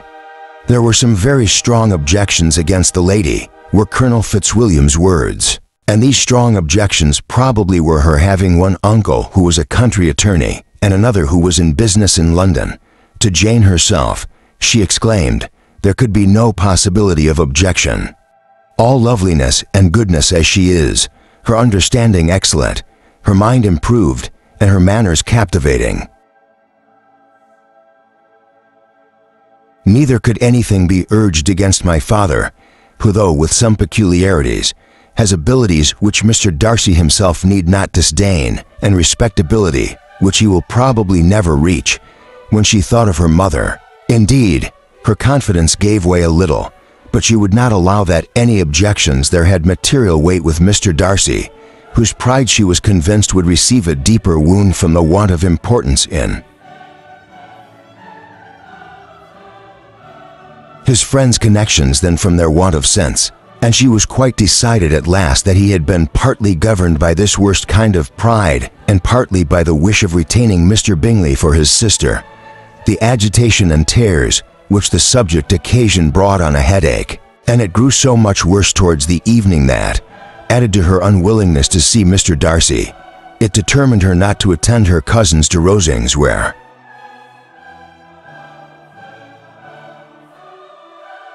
they were engaged to drink tea. Mrs. Collins, seeing that she was really unwell, did not press her to go, and as much as possible prevented her husband from pressing her. But Mr. Collins could not conceal his apprehension of Lady Catherine's being rather displeased by her staying at home. Chapter 11. When they were gone, Elizabeth, as if intending to exasperate herself as much as possible against Mr. Darcy, chose for her employment the examination of all the letters which Jane had written to her since her being in Kent. They contained no actual complaint, nor was there any revival of past occurrences, or any communication of present suffering, but in all and in almost every line of each, there was a want of that cheerfulness which had been used to characterize her style, and which, proceeding from the serenity of a mind at ease with itself and kindly disposed towards everyone, had been scarcely ever clouded. Elizabeth noticed every sentence, conveying the idea of uneasiness with an attention which it had hardly received on the first perusal. Mr. Darcy's shameful boast of what misery he had been able to inflict gave her a keener sense of her sister's sufferings. It was some consolation to think that his visit to Rosings was to end on the day after the next, and a still greater that in less than a fortnight she should herself be with Jane again, and enabled to contribute to the recovery of her spirits by all that affection could do. She could not think of Darcy's leaving Kent without remembering that his cousin was to go with him. But Colonel Fitzwilliam had made it clear that he had no intentions at all, and agreeable as he was, she did not mean to be unhappy about him. While settling this point, she was suddenly roused by the sound of the doorbell, and her spirits were a little fluttered by the idea of its being Colonel Fitzwilliam himself, who had once before called late in the evening, and might now come to inquire particularly after her. But this idea was soon banished, and her spirits were very differently affected when, To her utter amazement, she saw Mr. Darcy walk into the room. In unhurried manner, he immediately began an inquiry after her health, imputing his visit to a wish of hearing that she were better. She answered him with cold civility. He sat down for a few moments, and then getting up, walked about the room. Elizabeth was surprised, but said not a word. After a silence of several minutes, he came towards her in an agitated manner, and thus began. "In vain have I struggled. It will not do. My feelings will not be repressed. You must allow me to tell you how ardently I admire and love you." Elizabeth's astonishment was beyond expression. She stared, colored, doubted, and was silent. This he considered sufficient encouragement, and the avowal of all that he felt and had long felt for her immediately followed. He spoke well, but there were feelings besides those of the heart to be detailed, and he was not more eloquent on the subject of tenderness than of pride. His sense of her inferiority, of its being a degradation, of the family obstacles which judgment had always opposed to inclination, were dwelt on with a warmth which seemed due to the consequence he was wounding, but was very unlikely to recommend his suit. In spite of her deeply rooted dislike, she could not be insensible to the compliment of such a man's affection, and though her intentions did not vary for an instant, she was at first sorry for the pain he was to receive, till, roused to resentment by his subsequent language, she lost all compassion. In anger, she tried, however, to compose herself to answer him with patience when he should have done. He concluded with representing to her the strength of that attachment, which, in spite of all of his endeavors, he had found impossible to conquer, and with expressing his hope that it would now be rewarded by her acceptance of his hand. As he said this, she could easily see that he had no doubt of a favorable answer. He spoke of apprehension and anxiety, but his countenance expressed real security. Such a circumstance could only exasperate farther, and when he ceased, the color rose into her cheeks, and she said, "In such cases as this, it is, I believe, the established mode to express a sense of obligation for the sentiments avowed, however unequally they may be returned. It is natural that obligation should be felt, and if I could feel gratitude, I would now thank you, but I cannot. I have never desired your good opinion, and you have certainly bestowed it most unwillingly. I am sorry to have occasioned pain to anyone. It has been most unconsciously done, however, and I hope it will be of short duration. The feelings which you tell me have long prevented the acknowledgement of your regard can have little difficulty in overcoming it after this explanation." Mr. Darcy, who was leaning against the mantelpiece with his eyes fixed on her face, seemed to catch her words with no less resentment than surprise. His complexion became pale with anger, and the disturbance of his mind was visible in every feature. He was struggling for the appearance of composure, and would not open his lips till he believed himself to have attained it. The pause was, to Elizabeth's feelings, dreadful. At length, in a voice of forced calmness, he said, "And this is all the reply which I am to have the honor of expecting. I might perhaps wish to be informed why, with so little endeavor at civility, I am thus rejected, but it is of small importance. I might as well inquire," replied she, "why with so evident a design of offending and insulting me, you chose to tell me that you liked me against your will, against your reason, and even against your character. Was not this some excuse for incivility, if I was uncivil? But I have other provocations, you know I have. Had not my own feelings decided against you, had they been indifferent, or had they even been favorable, do you think that any consideration would tempt me to accept the man who has been the means of ruining, perhaps forever, the happiness of a most beloved sister?" As she pronounced these words, Mr. Darcy changed color, but the emotion was short, and he listened without attempting to interrupt her while she continued, "I have every reason in the world to think ill of you. No motive can excuse the unjust and ungenerous part you acted there. You dare not, you cannot deny that you have been the principal, if not the only means of dividing them from each other, of exposing one to the censure of the world for caprice and instability, the other to its derision for disappointed hopes, and involving them both in misery of the acutest kind. She paused, and saw with no slight indignation that he was listening with an air which proved him wholly unmoved by any feeling of remorse. He even looked at her with a smile of affected incredulity. "Can you deny that you have done it?" she repeated. With assumed tranquility, he then replied, "I have no wish of denying that I did everything in my power to separate my friend from your sister, or that I rejoice in my success. Towards him I have been kinder then. Towards myself, Elizabeth disdained the appearance of noticing this civil reflection, but its meaning did not escape, nor was it likely to conciliate her. "But it is not merely this affair," she continued, "on which my dislike is founded. Long before it had taken place, my opinion of you was decided. Your character was unfolded in the recital which I received many months ago from Mr. Wickham. On this subject, what can you have to say? In what imaginary act of friendship can you here defend yourself, or under what misrepresentation can you here impose upon others? You take an eager interest in that gentleman's concerns," said Darcy in a less tranquil tone, and with a heightened color. "Who that knows what his misfortunes have been can help feeling an interest in him?" "His misfortunes," repeated Darcy contemptuously. "Yes, his misfortunes have been great indeed, and of your infliction," cried Elizabeth with energy. "You have reduced him to his present state of poverty, comparative poverty.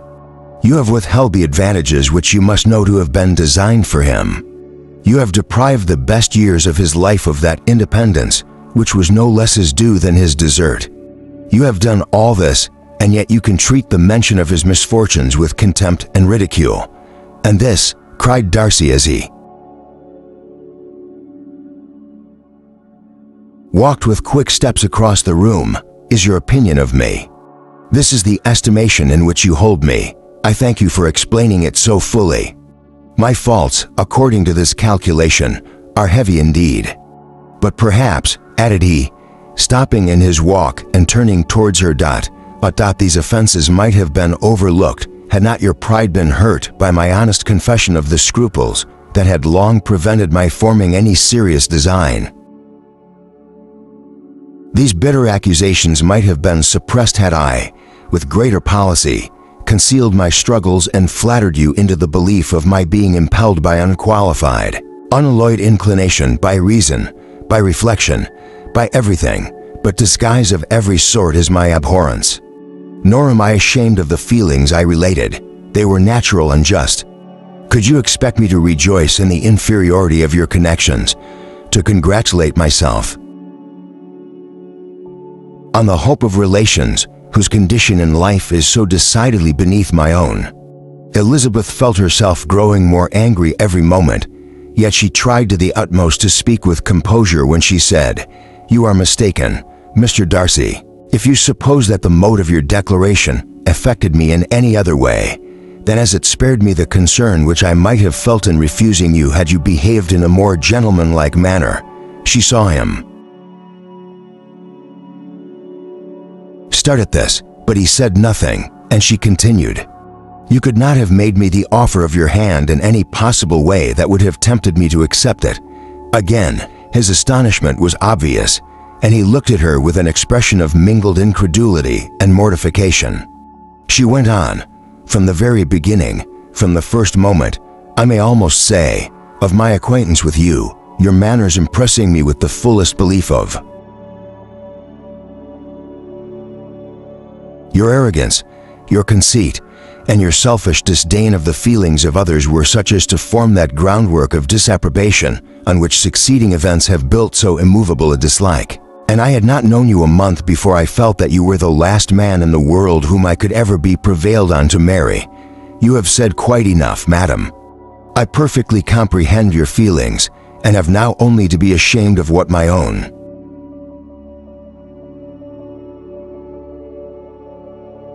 have been. Forgive me for having taken up so much of your time, and accept my best wishes for your health and happiness." And with these words, he hastily left the room, and Elizabeth heard him the next moment open the front door and quit the house. The tumult of her mind was now painfully great. She knew not how to support herself, and from actual weakness, sat down and cried for half an hour.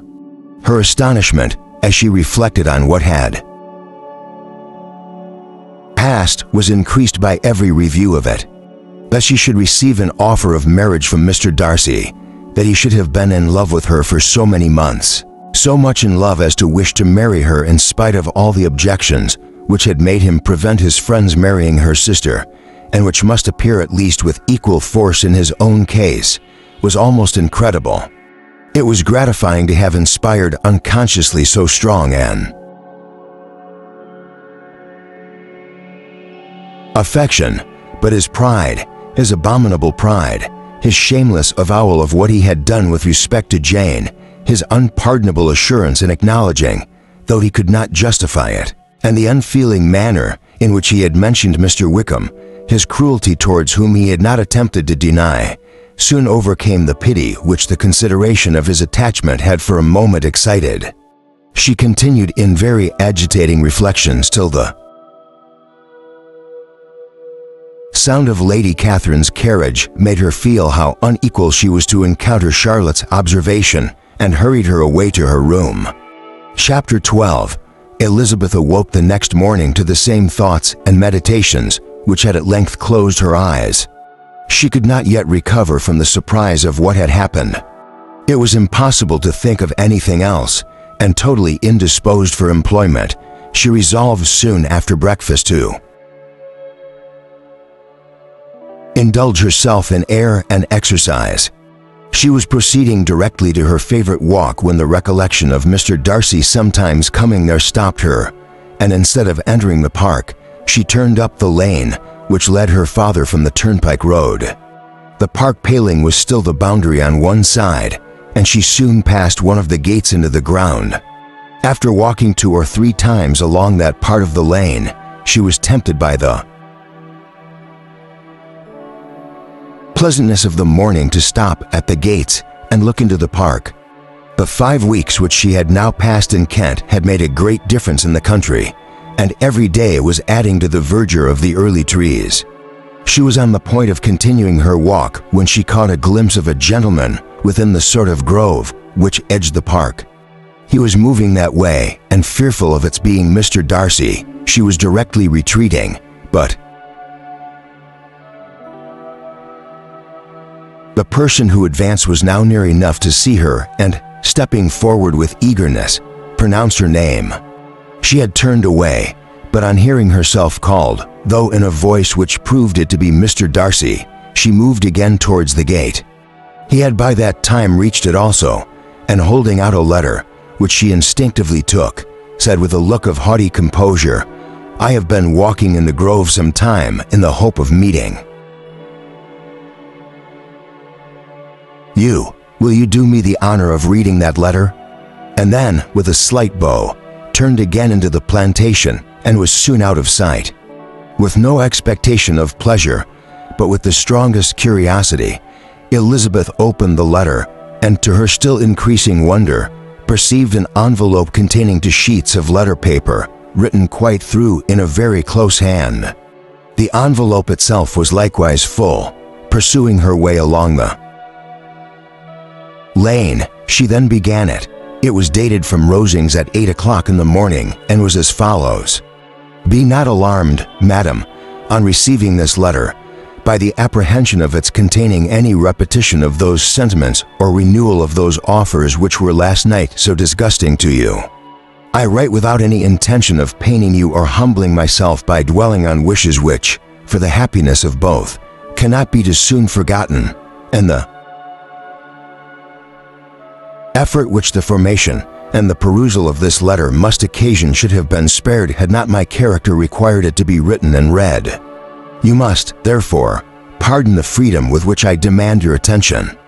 Your feelings, I know, will bestow it unwillingly, but I demand it of your justice.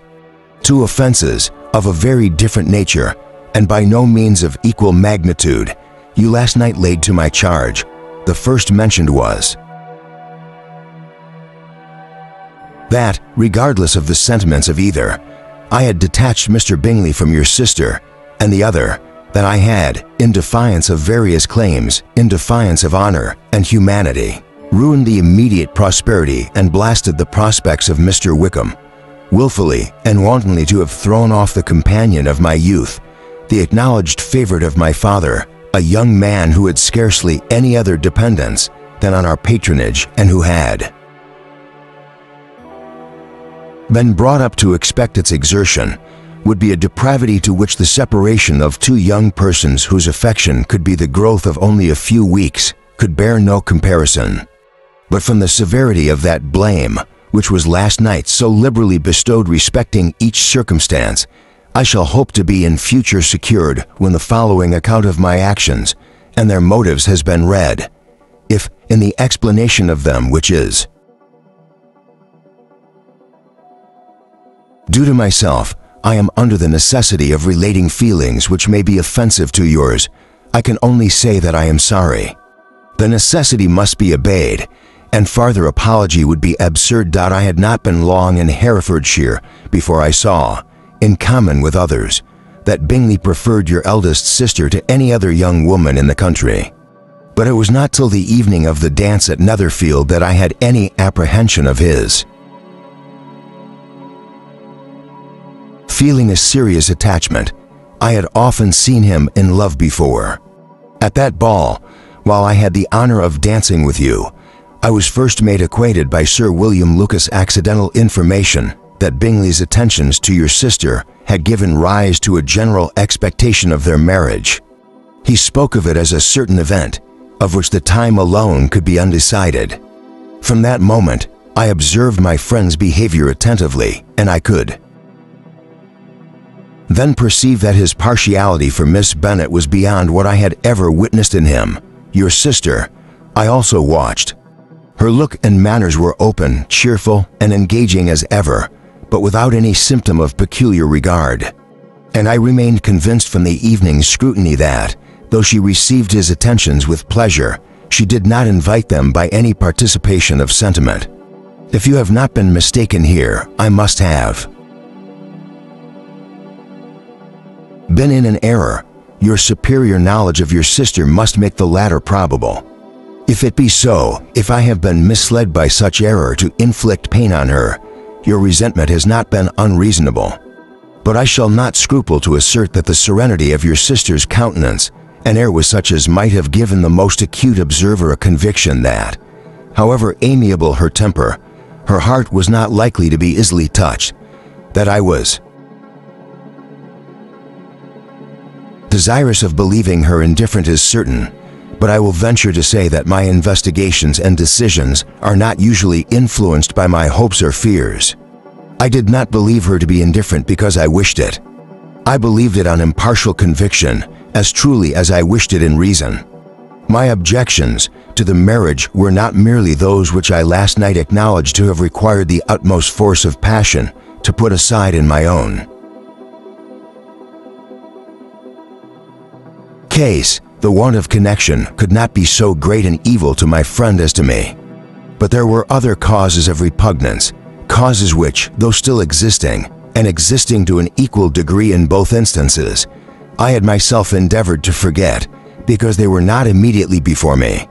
These causes must be stated, though briefly. The situation of your mother's family, though objectionable, was nothing in comparison of that total want of propriety so frequently, so almost uniformly betrayed by herself, by your three younger sisters, and occasionally even by your father. Pardon me. It pains me to offend you, but amidst your concern for the defects of your nearest relations, and your displeasure at this representation of them, let it give you consolation to consider that to have conducted yourselves so as to avoid any share of the like censure is praise no less generally bestowed. on you and your eldest sister than it is honorable to the sense and disposition of both. I will only say, Father, that from what passed that evening, my opinion of all parties was confirmed and every inducement heightened, which could have led me before to preserve my friend from what I esteemed a most unhappy connection. He left Netherfield for London on the day following, as you, I am certain, remember, with the design of soon returning. The part which I acted is now to be explained. His sister's uneasiness had been equally excited with my own. Our coincidence of feeling was soon discovered, and alike sensible that no time was to be lost in detaching their brother, we shortly resolved on joining him directly in London.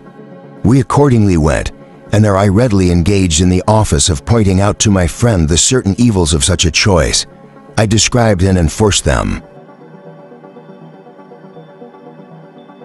earnestly, but however this remonstrance might have staggered or delayed his determination, I do not suppose that it would ultimately have prevented the marriage had it not been seconded by the assurance, which I hesitated not in giving, of your sister's indifference. He had before believed her to return his affection with sincere, if not with equal regard, but Bingley has great natural modesty, with a stronger dependence on my judgment than on his own. To convince him, therefore, that he had deceived himself was no very difficult point. To persuade him against returning into Herefordshire when that conviction had been given was scarcely the work of a moment. I cannot blame myself for having done thus much. There is but one part of my conduct in the whole affair on which I do not reflect with satisfaction. It is that I condescended to adopt the measures of art so far as to conceal from him your sister's being in town. I knew it myself, as it was known to Miss Bingley, but her brother is even yet ignorant of it. That they might have met without ill consequence is perhaps probable, but his regard did not appear to me enough extinguished for him to see her without some danger. Perhaps this concealment, this disguise was beneath me.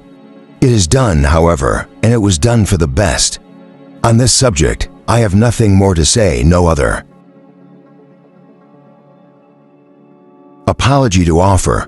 If I have wounded your sister's feelings, it was unknowingly done, and though the motives which governed me may to you very naturally appear insufficient, I have not yet learned to condemn them. With respect to that other, more weighty accusation of having injured Mr. Wickham, I can only refute it by laying before you the whole of his connection with my family. Of what he has particularly accused me, I am ignorant, but of the truth of what I shall relate, I can summon more than one witness of undoubted veracity. Mr. Wickham is the son of a very respectable man, who had for many years the management of all the Pemberley estates, and whose good conduct in the discharge of his trust naturally inclined my father to be of service to him. And on George Wickham, who was his godson, his kindness was therefore liberally bestowed. My father supported him at school, and afterwards at Cambridge, most important assistance, as his own father, always poor from the extravagance of his wife, would have been unable to give him a gentleman's education. My father was not only fond of this young man's society, whose manners were always engaging, he had also the highest opinion of him, and hoping the church would be his profession, intended to provide for him in it. As for myself, it is many, many years since I first began to think of him in a very different manner.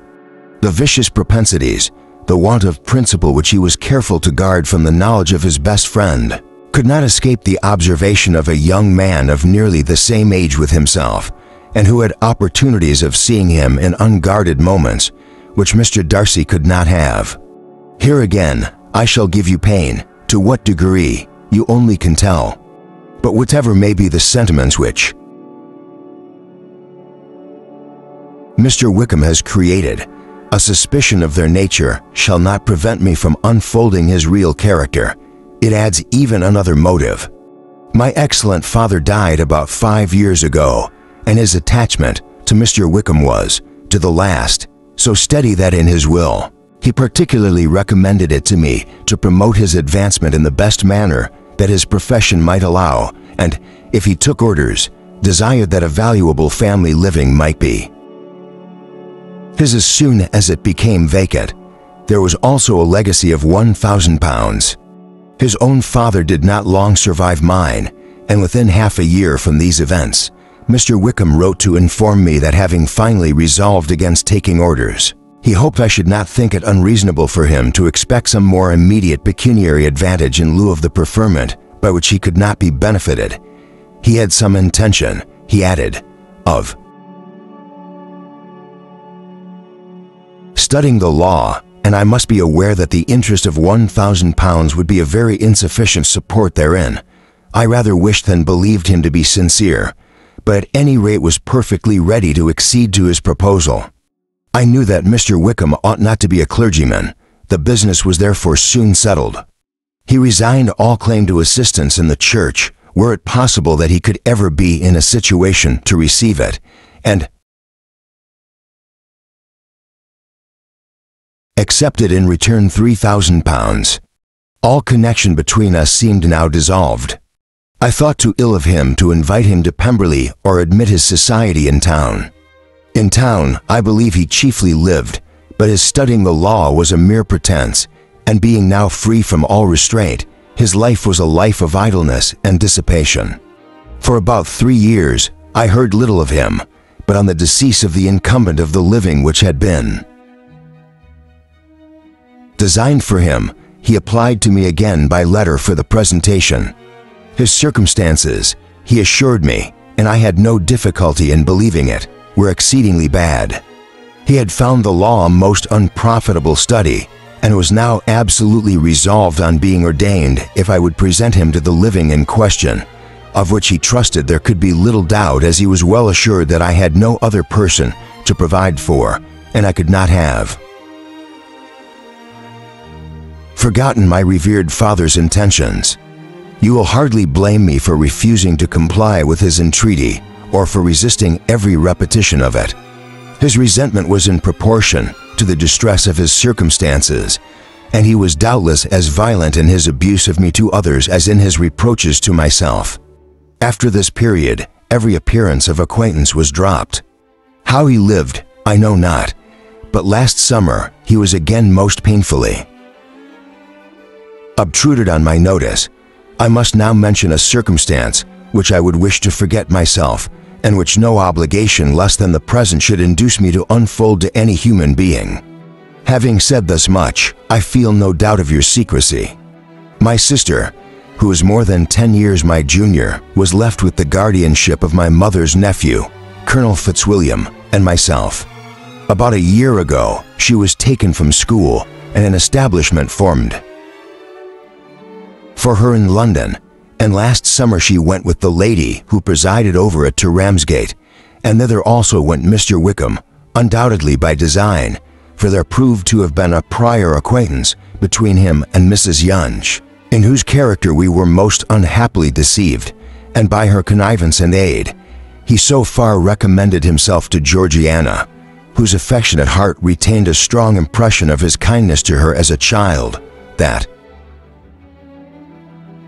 she was persuaded to believe herself in love and to consent to an elopement.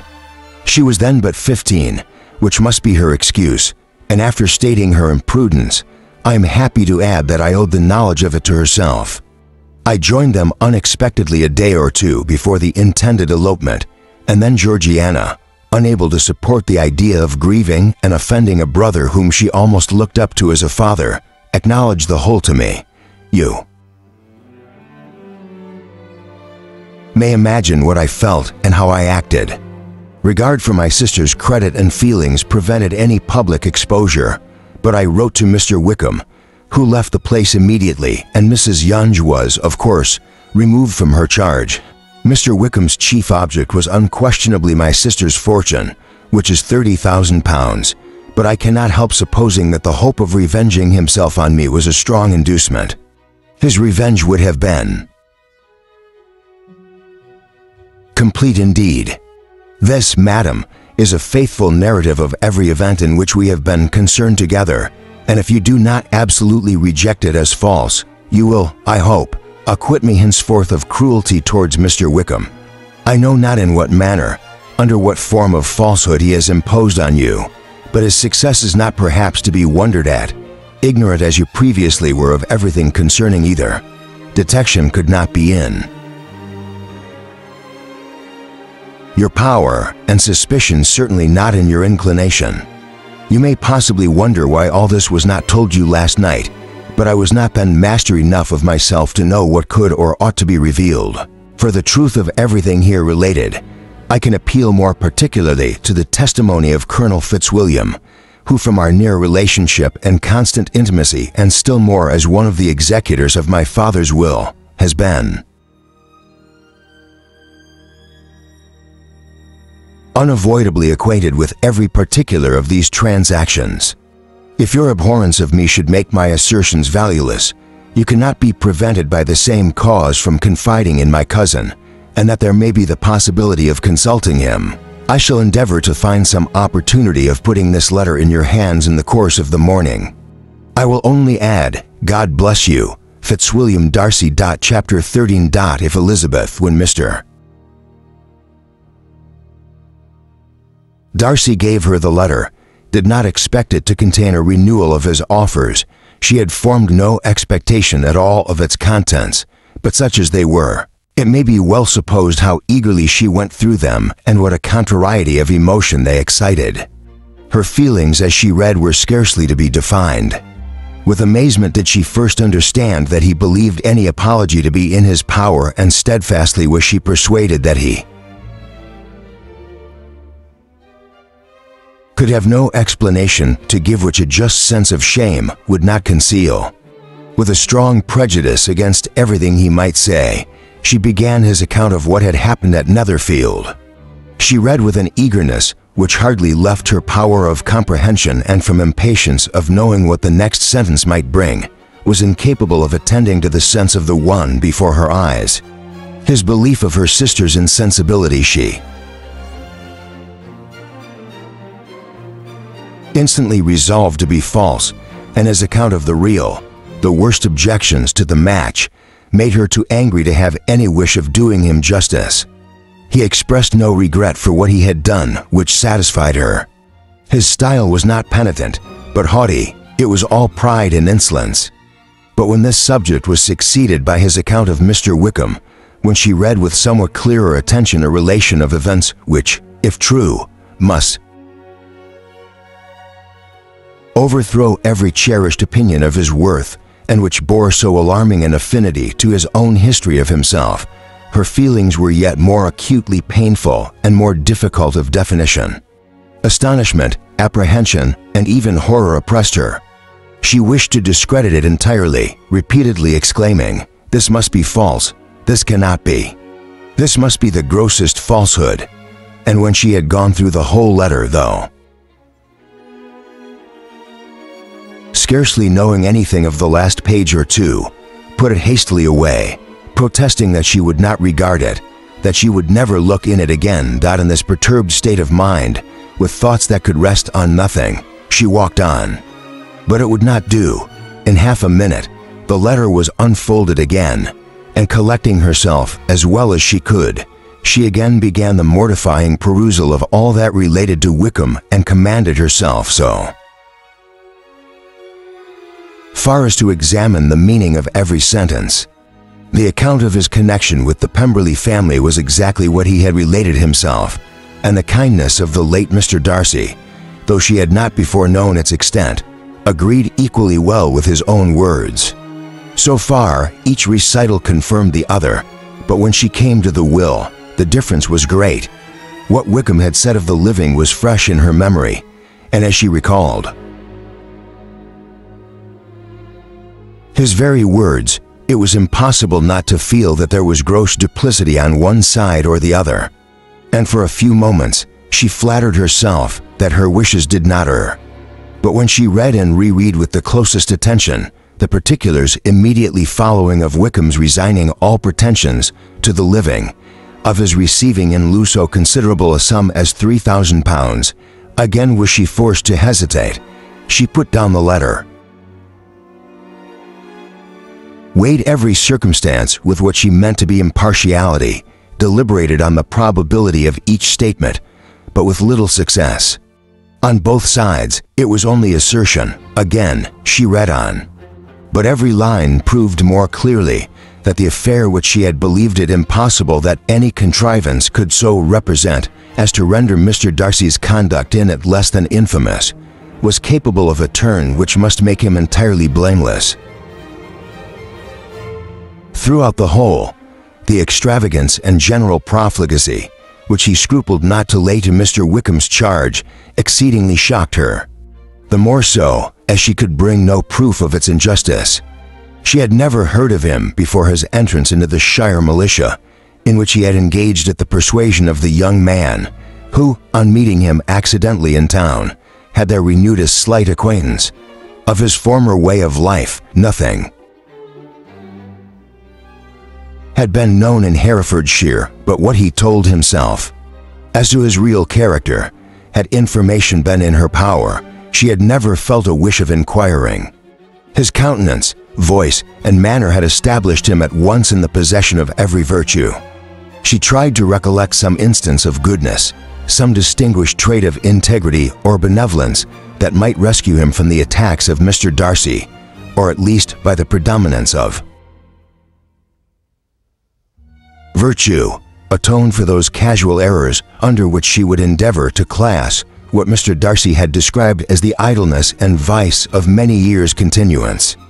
But no such recollection befriended her. She could see him instantly before her in every charm of air and address. But she could remember no more substantial good than the general approbation of the neighborhood and the regard which his social powers had gained him in the mess, after. Pausing on this point a considerable while, she once more continued to read.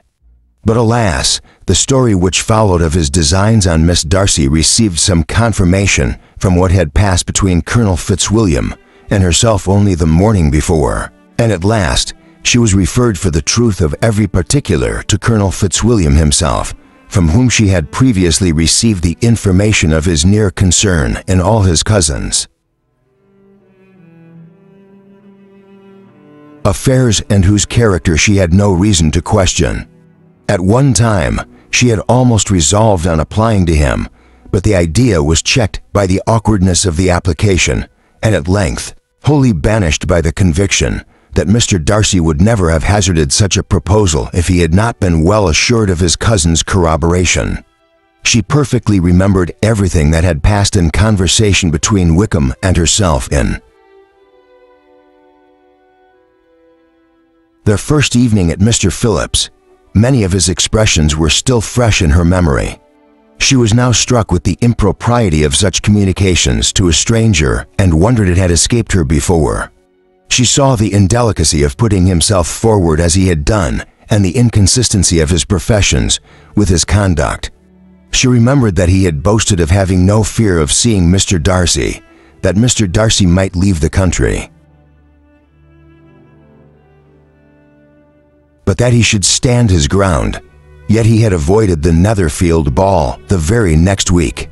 She remembered also that till the Netherfield family had quitted the country, he had told his story to no one but herself, but that after their removal, it had been everywhere discussed, that he had then no reserves, no scruples in sinking Mr. Darcy's character, though he had assured her that respect for the father would always prevent his exposing the son. How differently did everything now appear in which he was concerned. His attentions to Miss King were now the consequence of views solely and hatefully mercenary, and the mediocrity of her fortune proved no longer the moderation of his wishes, but his eagerness to grasp at anything. His behavior to herself could now have had no tolerable motive. He had either been deceived with regard to her fortune, or had been gratifying his vanity by encouraging the preference which she believed she had most incautiously shown. Every lingering struggle in his favor grew fainter and fainter, and in farther justification of Mr. Darcy, she could not but allow that Mr. Bingley, when questioned by Jane, had long ago asserted his blamelessness in the affair, that proud and repulsive as were his manners, she had never, in the whole course of their acquaintance, an acquaintance which had largely brought them much together and given her a sort of intimacy with his ways, seen anything that portrayed him to be unprincipled or unjust, anything that spoke him of irreligious or immoral habits, that among his own connections he was esteemed and valued, that even Wickham had allowed him merit as a brother, and that she had often heard him speak so affectionately of his sister as to prove him capable of some amiable feeling that had his actions been what Wickham represented them, so gross a violation of everything right could hardly have been concealed from the world, and that friendship between a person capable of it and such an amiable man as Mr. Bingley was incomprehensible. She grew absolutely ashamed of herself. Of neither Darcy nor Wickham could she think without feeling that she had been blind, partial, prejudiced, absurd. "How despicably have I acted," she cried, "I who have prided myself on my discernment, I who have valued myself on my abilities, who have often disdained the generous candor of my sister and gratified my vanity in useless or blamable distrust. How humiliating is this discovery, yet how just a humiliation! Had I been in love, I could not have been more wretchedly blind, but vanity, not love, has been my folly. Pleased with the preference of one and offended by the neglect of the other on the very beginning of our acquaintance, I have courted prepossession and ignorance and driven reason away where either were concerned. Till this moment, I never knew myself. From herself to Jane, from Jane to Bingley, her thoughts were in a line which soon brought to her recollection that Mr. Darcy's explanation there had appeared very insufficient, and she read it again. Widely different was the effect of a second perusal. How could she deny that credit to his assertions in one instance, which she had been obliged to give in the other? He declared himself to have been totally unsuspicious of her sister's attachment, and she could not help remembering what Charlotte's opinion had always been. Neither could she deny the justice of his description of Jane. She felt that Jane's feelings, though fervent, were little displayed, and that there was a constant complacency in her air and manner, not often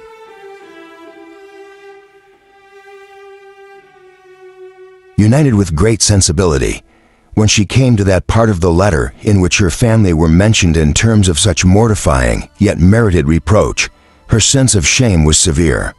The justice of the charge struck her too forcibly for denial, and the circumstances to which he particularly alluded as having passed at the Netherfield ball, and as confirming all of his first disapprobation, could not have made a stronger impression on his mind than on hers.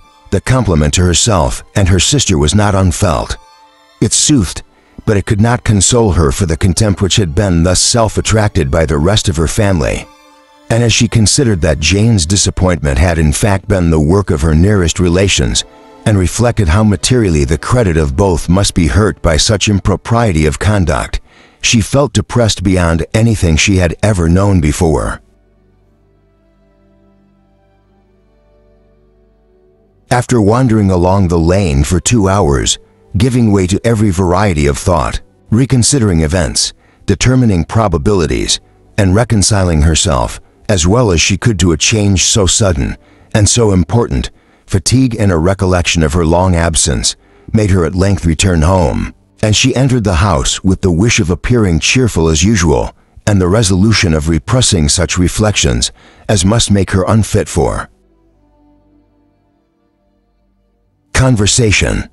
She was immediately told that the 2 gentlemen from Rosings had each called during her absence, Mr. Darcy only for a few minutes to take leave, but that Colonel Fitzwilliam had been sitting with them at least an hour, hoping for her return and almost resolving to walk after her till she could be found. Elizabeth could but just affect concern in missing him.